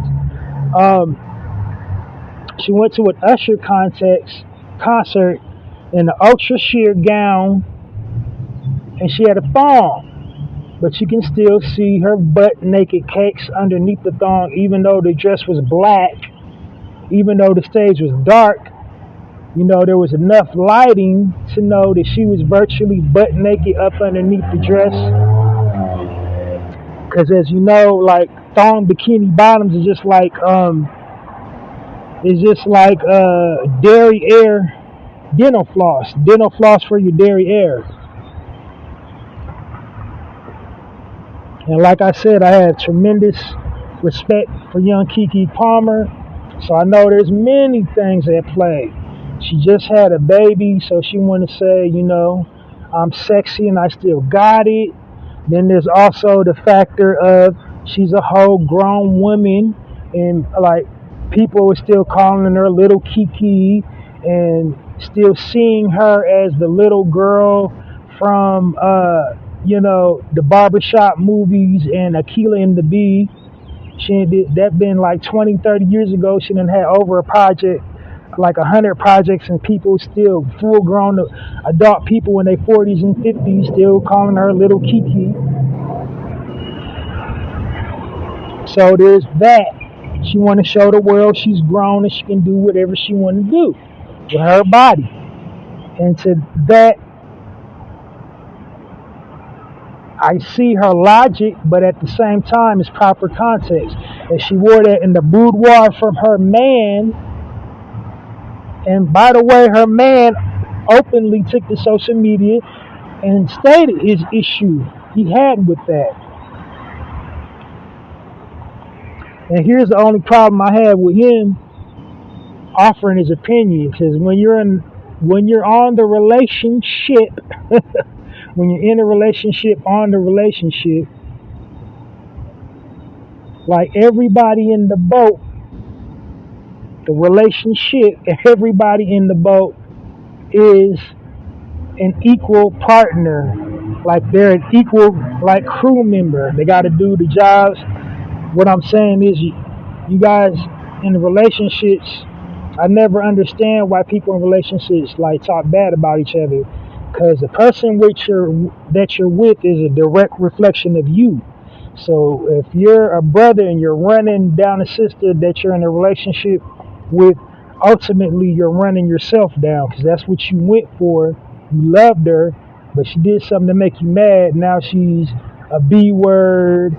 You know what I'm saying? Now she's all these names. Now she's a whore. Now she's a bitch. Now she's a, so on and so forth, because you mad at her. But you was with her when you was in love, when it was peachy keen, like when you were in love with her, and it's all, roses, and she's my earth, and she's my moon, and it's all that romantic dribble. But when you get mad at her, then she's a whore, and then she's a bitch, and then she's a tramp, and all that. Fellas, we gotta stop doing that. And then ladies too. Like, when you're with a man, and then when the second you get mad at him, he's a low down, trifling dog, he's a bastard, and he's homosexual, the F word you can't be saying because of politically correctness nowadays, but then he's an F word, and then he's this and he's that. but you was in love with him before he made you mad, and he was your king, and he was your everything. But he made you mad, now he's all these negative things. Again, that's a direct reflection of you. The person you're dating is a direct reflection of you. So I see why he was upset, because she's representing him in public. By her putting on an ensemble like that, that's telling the world his masculinity level, who's wearing the pants in the relationship. Because a masculine, self-respecting, stand-up, masculine man, ain't no way we're born for that. You ain't even got to be an alpha male. You just got to be a man. There's a difference between a man and a male.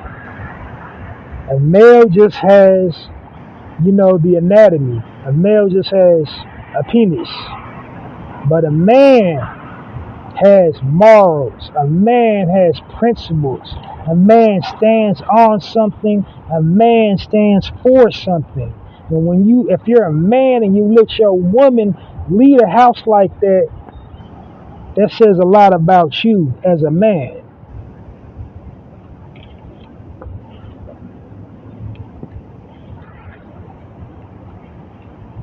Now, sisters, with womanhood, you must carry and conduct yourself as a lady at all times. And then our sisters now, they say they don't want to be identified as a strong black woman, and they inherently right, because that gives dominant society the impression that they can take anything they hurl at them. That gives dominant society the false impression that they can just go upside their head and pummel them and dog walk them like they was a man. So they don't want to be called strong black women, but we have to flip this false narrative, because I think the hypersexualization of our sisters, a few things are at place here, especially in this story. See, she's an entertainer. This is Hollywood. If you start peeling back the onion layers, somebody then got in her ear and was like, yo, this would be good publicity. This would have the internet buzzing. This would have all the bloggers blogging, all the vloggers vlogging, everybody sitting up there talking about it for weeks and weeks and weeks. Yo, wear this dress to the Usher contest. And then she took it up one more notch, having the dress she took and grinded on Usher. And to Usher, that's nothing, because Usher, he's immune to it. He didn't derive no type of pleasure because he's an entertainer. He's been in the entertainment industry since he was a child himself. He entered the entertainment industry when he was like about 15 years old. And since 15 years old, grown women been throwing themselves at him, showing him their nakedness, their grown woman nakedness, violating this child. And yeah, you can sexually violate a man too. So Usher been throughout his career, he's been sexually violated by grown women.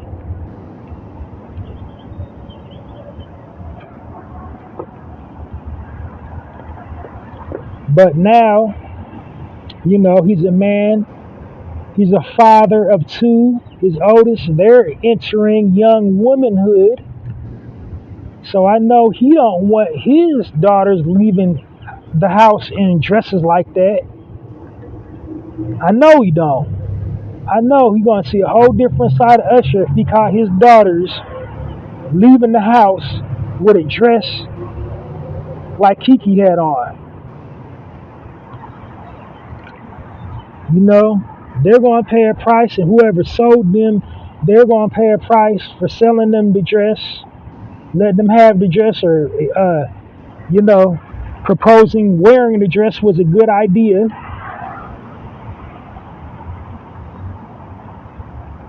So again, it's half publicity, and then it's also half programming and conditioning. See, they're programming and conditioning our sisters to believe this is how you reclaim your womanhood. This is how you assert yourself as a woman. This is empowerment. This is woman empowerment.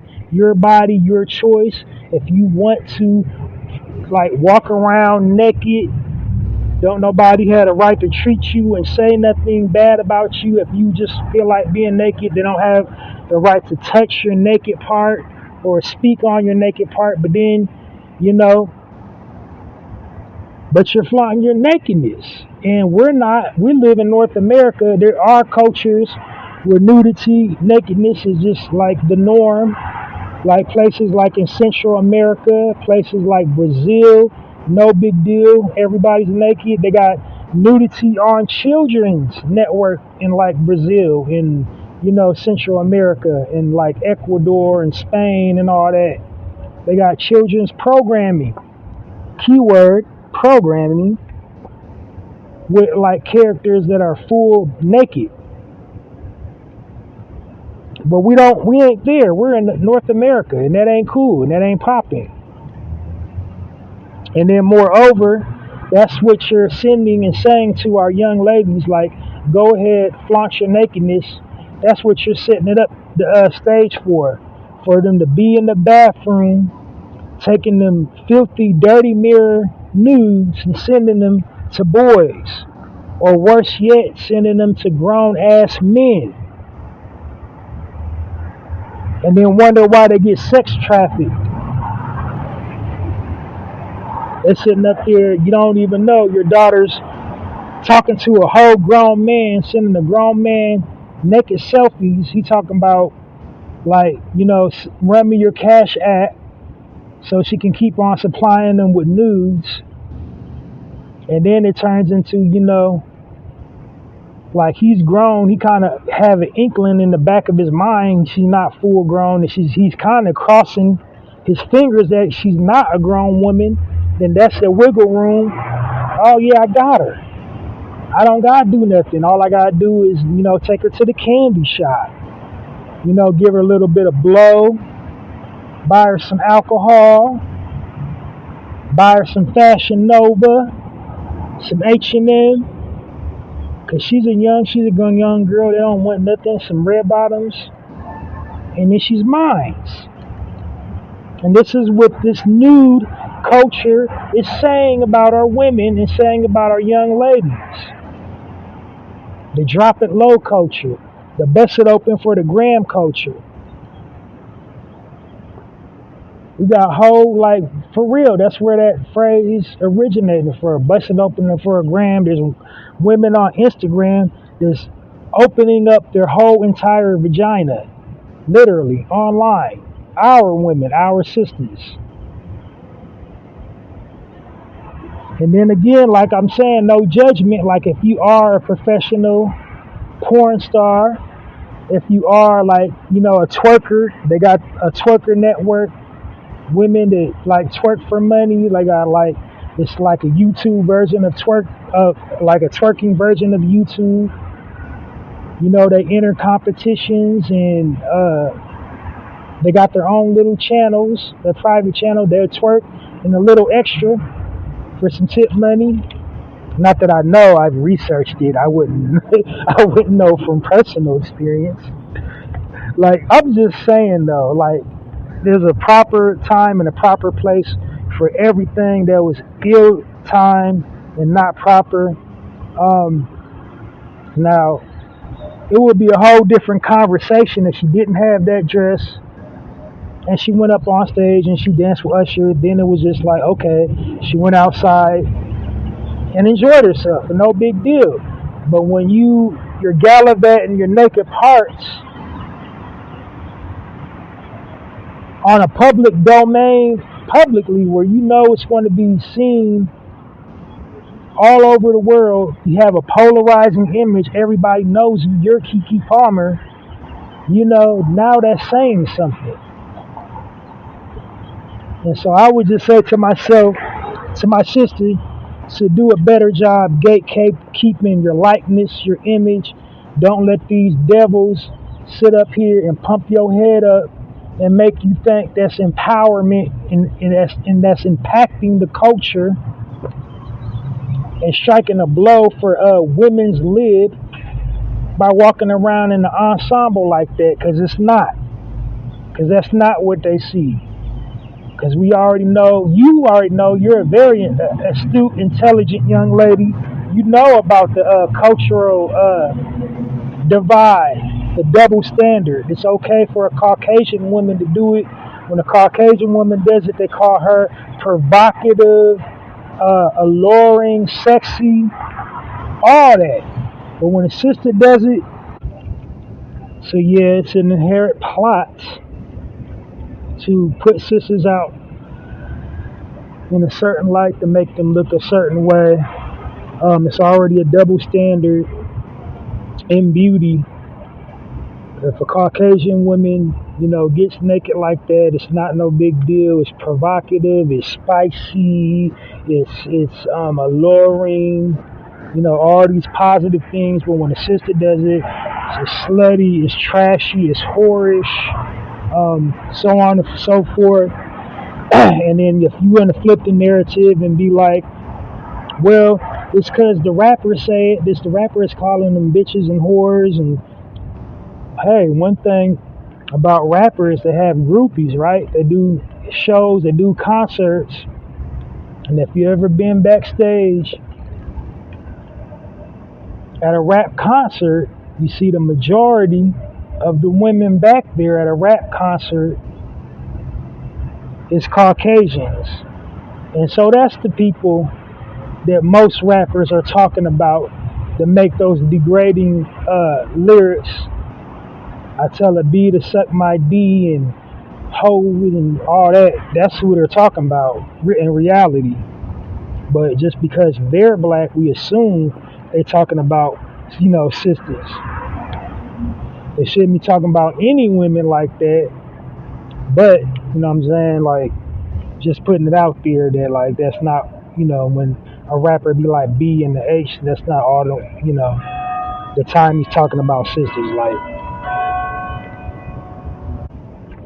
But we definitely, as a people, we need to change this false narrative about nudity equaling empowerment. That's not empowering you by wearing and showcasing a dress where I can see your vagina, your bare butt naked vagina, your bare butt naked butt, your derriere. That's not empowering you. I promise you, a man that approaches you in the outfit, in the revealing outfit, and you can see your breast and your nipples and your areola, he's not going to approach you and say, hey, sister, how's it going? And, he's not going to approach you in that manner. I don't care, like, how much of a devout Christian he is, how much of a devout Muslim he is, whatever spiritual practice he subscribes to. We are natural people, a natural nature. Like, when you see a woman in all her glory, you're not thinking cognitive. That's not the first thing to mind, to just approach her with an air of dignity. The first thing you're thinking about is where the blood flow in your body's going to. And the blood flow is all going to your male member when you're seeing a woman in your face like that. And so you're going to approach a woman in a manner in which you believe that she wants to be approached, because you believe by the way she's dressed in our society what that means. Usually, like, come on, I'm here, it's out there, what's up, what's happening? And that's how a guy's going to approach you, like that. To keep it all the way fair, that's how a woman's going to approach you, like that. For the same sex, for the lesbian community, there are some aggressive lesbians out there that don't want to take no for an answer. Or will, have the mentality of a man. Well, she shouldn't have been wearing that outfit. She's like, shoot. I've seen, lesbians approach women like a guy would approach him like, "Hey, shorts," in their car, like cat calling. I've seen cat calling lesbians yelling out their car to another woman that they thought was attractive, like, "Hey, shorts," "Hey, sundress," honking their horn, like a guy would do.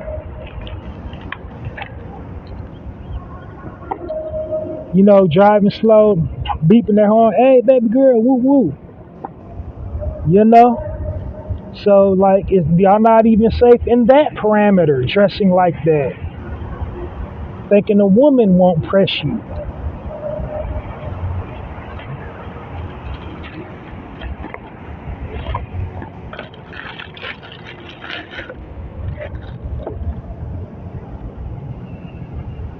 But it definitely needs to stop. So I don't know her mind state or mental being after having conceiving a child. I don't know her mindset, her mentality, where that's at, what's her reasoning or logic for that choice of ensemble. Was she thinking, or was she just not thinking? Was she, just wanting to lose herself in the moment and have some fun? Because she did get into the industry at like 7 years old and has been working nonstop pretty much ever since. So is it that, just a free moment? Then she looked up one day and she's a mom. I don't know if, that played a factor into her outfit choice. But definitely this is getting out of pocket with our sisters. Some of them who are entertainers displaying semi-nudity or full nudity, dropping it low when they hear the beat come on, dropping it low to the floor when the beat come on. Like, I'm all about having fun. I'm all about having a good time. You don't have to be a total stick in the mud. You don't have to take life super serious, yourself super serious all the time. But at the same time, we're at war. Don't give the enemy ammunition to use against us. And like, they're weaponizing y'all sexuality, whether you want to concede to it or not. They're capitalizing on you guys' body. They're exploiting you guys' image. They're misrepresenting you based upon, your outfit choices when you guys are wearing dresses and other outfits that, show your nudity. So nudity in the proper context, if you're an entertainer, if you're talking exclusively to another guy or girl, no judgment, I don't know what your preference is, but if you're like, you're talking, you're dating, or, you're trying to see what's up with somebody on social media, and you send them,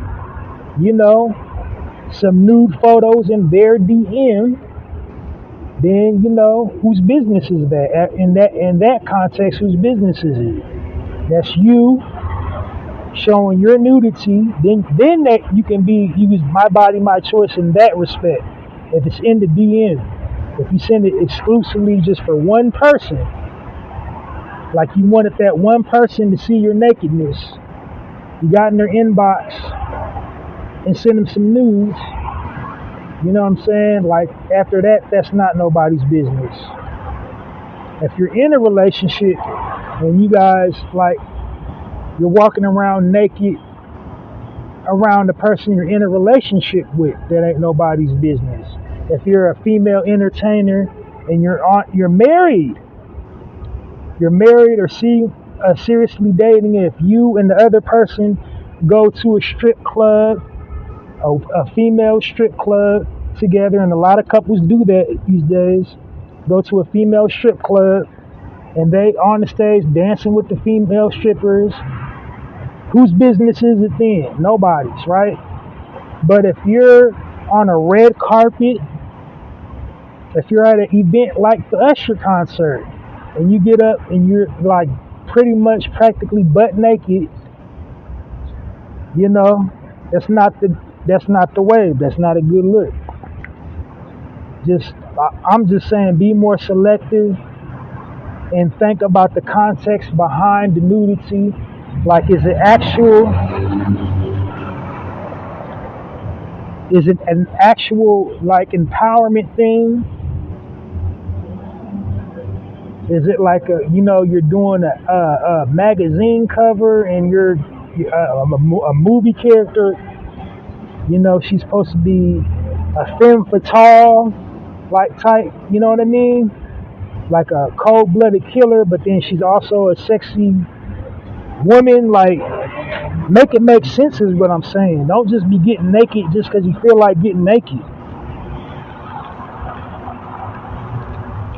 I mean, you're a grown woman, you can get naked because you feel like getting naked, but if you're in the entertainment industry, it comes with a backlash, and is the backlash that you're going to get worth it? And then not to also forget our young ladies looking up to you, wanting to emulate themselves after you.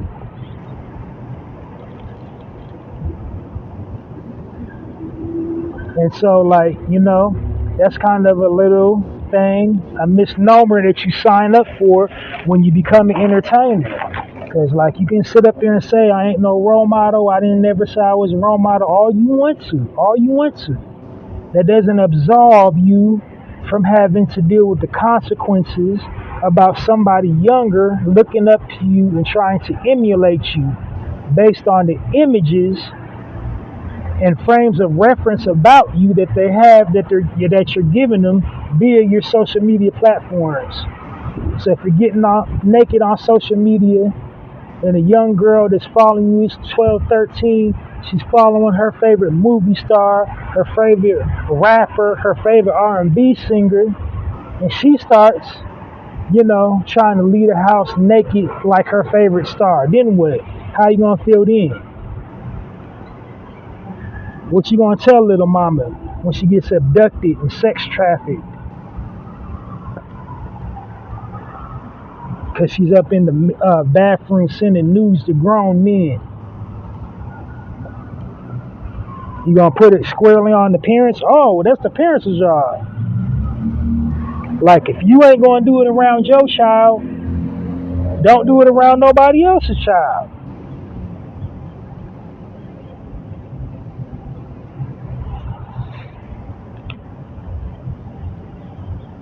That's all I'm saying. I know I might sound like I'm picking on the sister. I'm just saying, like, all sisters that are entertainers, that are actresses, female rappers, R&B singers, like, think before you open that cookie pot up. Like, think about your likeness. What are you saying with your likeness, with your image, before you go partial nude or full frontal nude? Like, what is the connotation behind that? What are you saying with your nudity? And is it worth the consequences?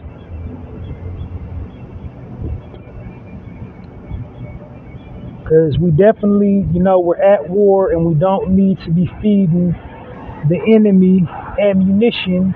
And they are, whether you want to concede to it or not, weaponizing your bodily dimensions and turning it against you, using it against you later.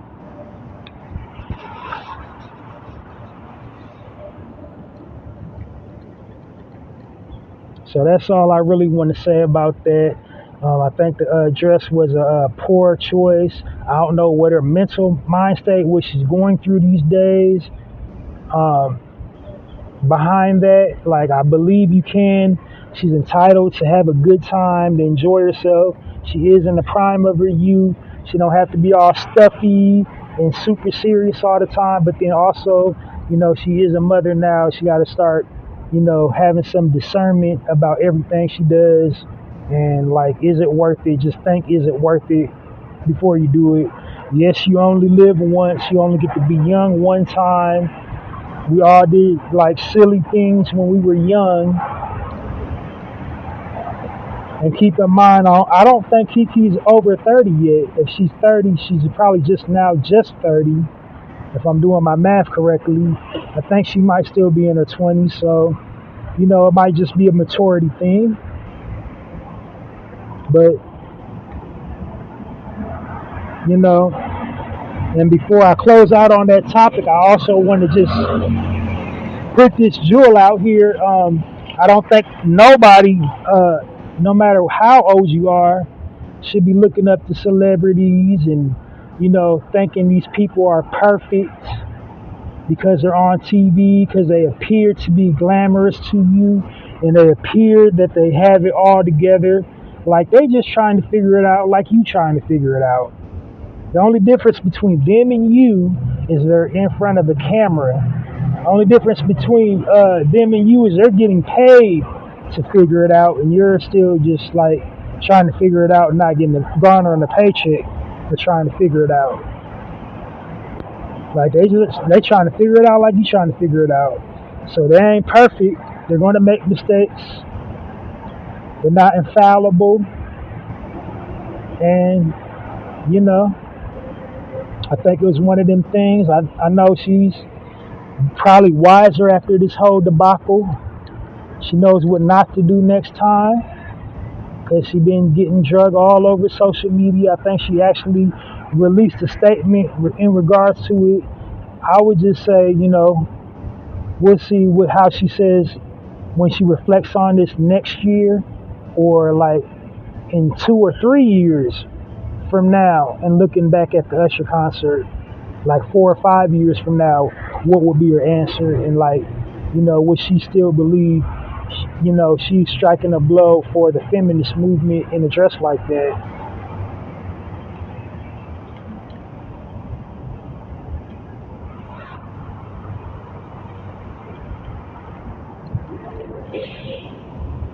So I think I made all my points. That'll do it for the speaking point section of the Narrator podcast.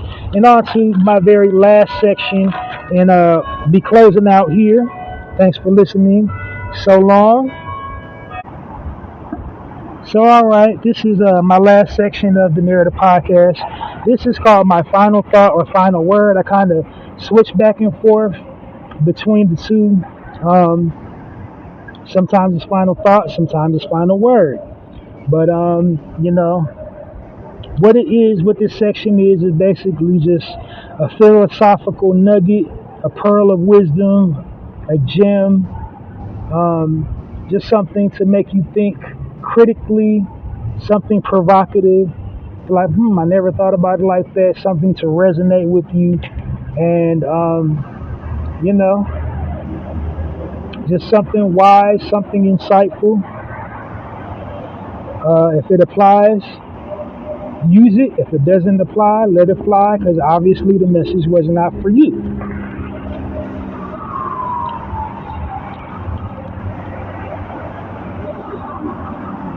So today's final thought or final word of the day.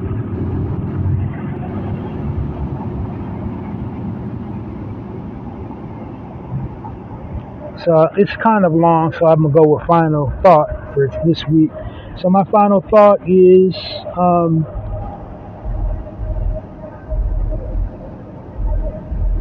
fight your own war. Fight your own war. And this is kind of, I can't take all credit for it. I kind of like, sometimes when you follow a lot of stuff online, stuff comes through your feed. And, I follow people that follow people. So sometimes, like, a whole lot of NOI stuff comes through my feeds on social media platforms. And this is kind of like, one of the honorable ministers, like, speeches he delivered in, like, the early 90s about fighting your own war. Fight your own war, because we are at war. This is a war. This this systemic oppression.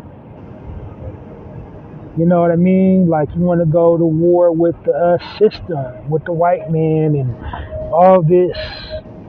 But there's a war brewing deep inside of you. You got to conquer your own enemy before you wage war on the enemy. Because if you don't, you ain't no use as a soldier. The enemy's going to blow your head off. Because you talking all that rah-rah, but then you got a 9-to-5 job. And they can fire you at any given time. So you need to be working on starting your own business.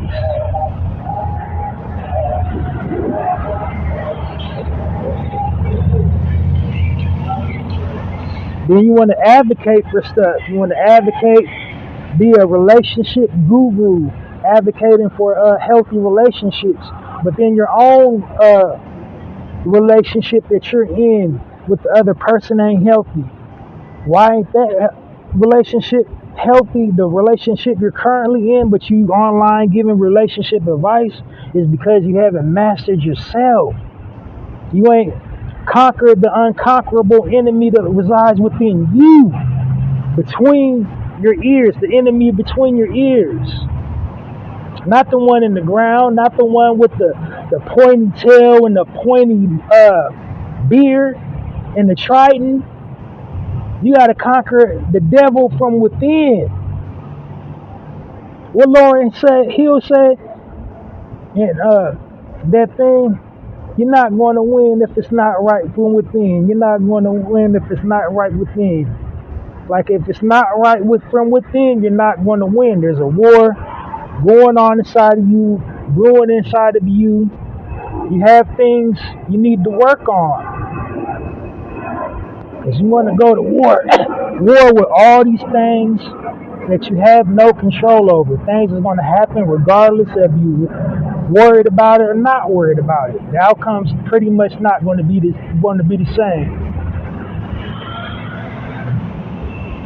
So, before you go off and try to make changes in your community, make changes in your house, in your household. If you have a family, do things, start off small in your own household and make changes before you try to go out and make changes outside in the community. Before you try to make changes in the world. Everybody's on their chosen one kick. I'm the chosen one. I'm the chosen one. To be the chosen one, you have to stay on your own path. You got to fight your own war. You got to master yourself before you try to master your environment. And after you master yourself, your environment becomes second nature. It's easy. It's a walk in the park. It's like playing hopscotch after that. After you done mastered yourself. And when you hear someone that's mastered themselves, when you hear them speak, they've mastered themselves. They've disciplined themselves. They've disciplined their mind. They've disciplined their flesh. They sending out an aura that's different about them. Different in a good way, not different, creepy, weird, but different when you just you side-eye them because they special. There's something about them that's special because they've mastered the enemy from within. And they're walking with a whole different energy. They're talking with a whole different energy.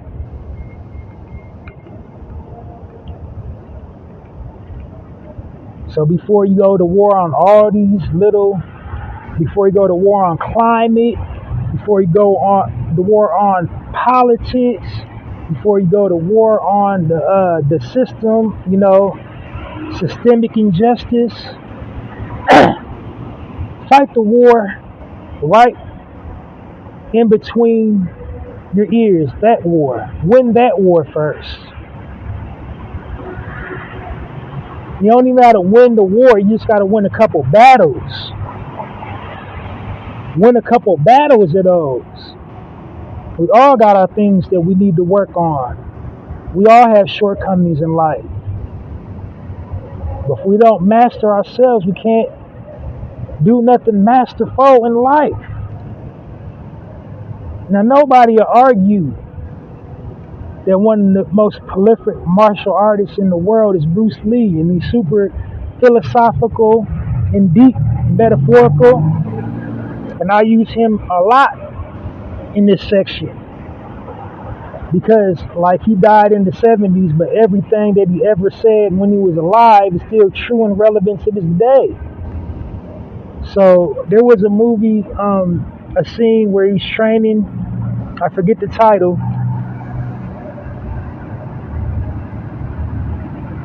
I might have to punch it up just to get the correct quote. Do my Googles right quick.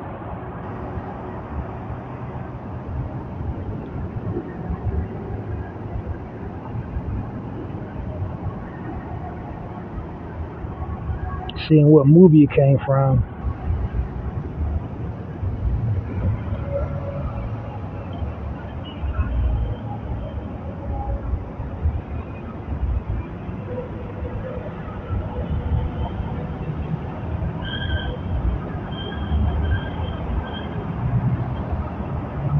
Okay, Longstreet. I think it was actually a TV show. It was a TV show called Longstreet, and the episode was called The Way of the Intercepting Fish, which is also his martial arts philosophy. But there was a scene in there where he's training the guy that was a star of the show to win the fight. And he had a scene in there called The Art of Dying. And basically, I'm not going to quote it word for word. I'm going to just paraphrase it. Basically, in that scene, what he was saying is you want instant gratification. You want it, but you're not, willing to risk everything. You're not willing to, make yourself look like a fool. You're not willing to embrace the fact you may lose something that you trained and worked hard for to win. You might lose still. Like I've been training for 2 or 3 years and then still lose. It happens in boxing all the time. And dudes train for 6 to 9 months to a year, get in the ring, get knocked out.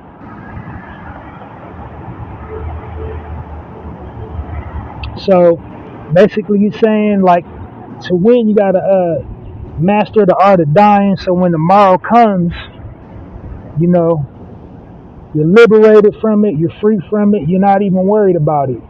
Because you already died the day before, so the worst already happened. So basically what he was saying, hope for the best, expect the worst and hope for the best. That was his way of saying, expect the worst but hope for the best. Don't the possibility of losing, the possibility of dying.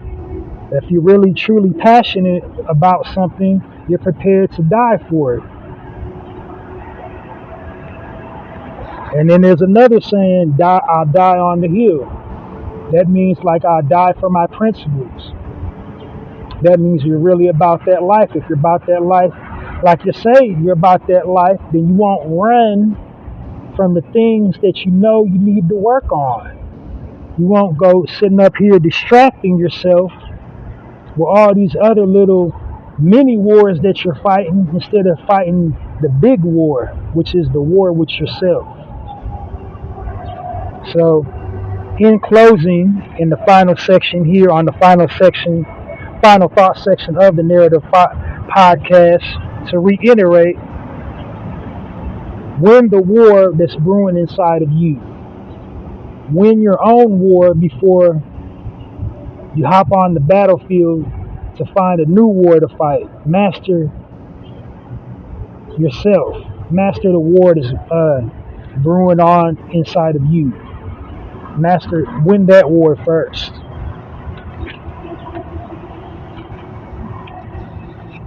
Well, that's it and that's all. I think I've covered all my points. So yeah, thanks for listening to another full episode of the Narrative Podcast. And make sure you tune in regularly to wherever you get your podcast from, because I broadcast randomly on the weekday, usually Monday through Thursday, sometimes Fridays.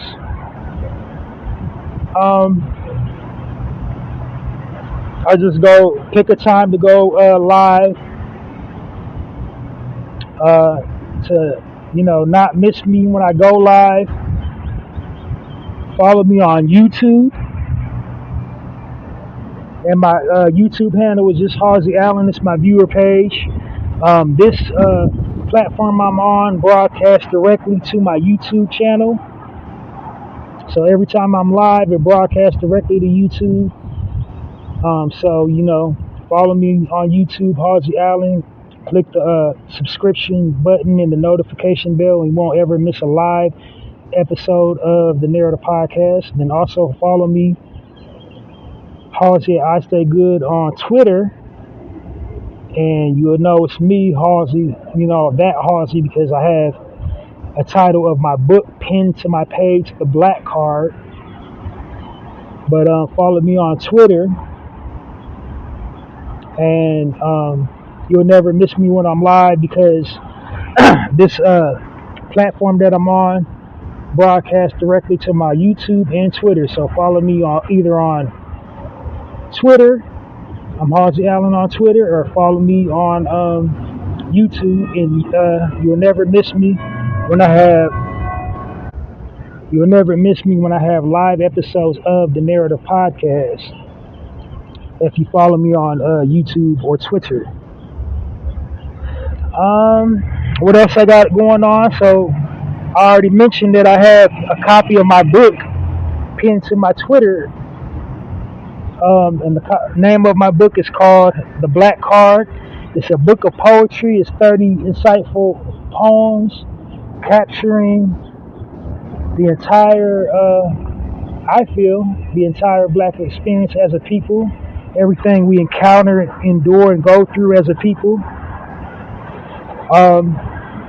Really insightful, witty poems, creative.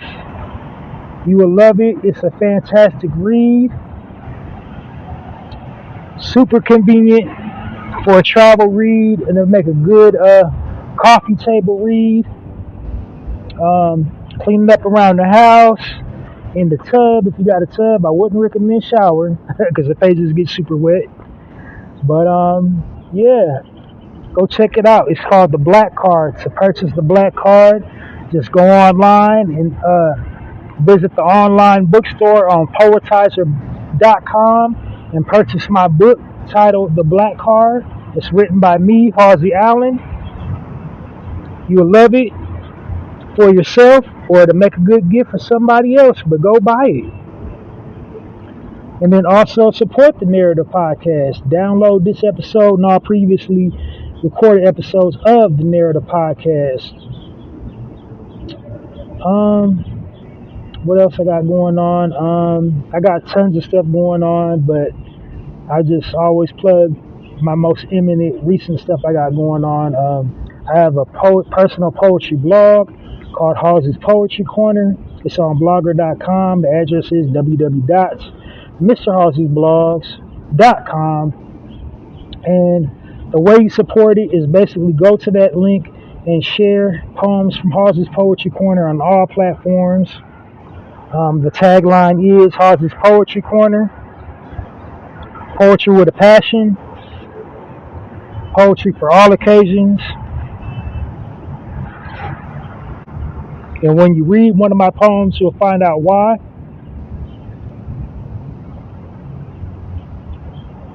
And then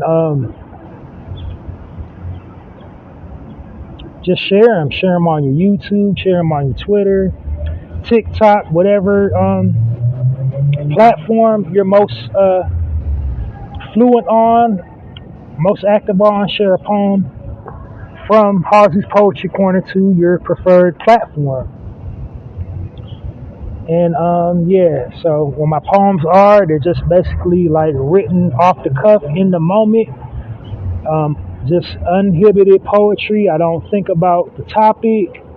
I don't think about the title. None of that stuff. It's all written in the moment. Super duper creative. You'll love them. It's relatable poetry from many different topics. You can find something that you can relate to in my poetry on my poetry blog.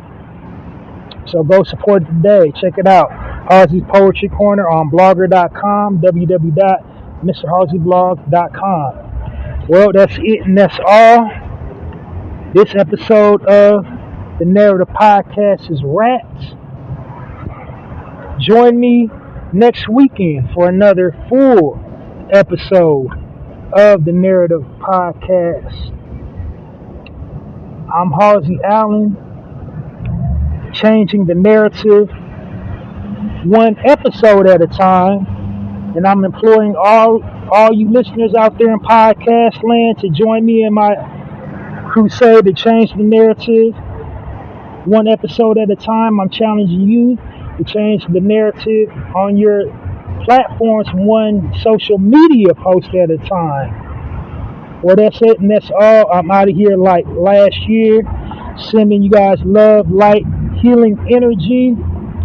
Halsey Allen and the Narrative Podcast signing off. And it's like that.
With Halsey Allen, the Narrative Podcast is changing the narrative one episode at a time.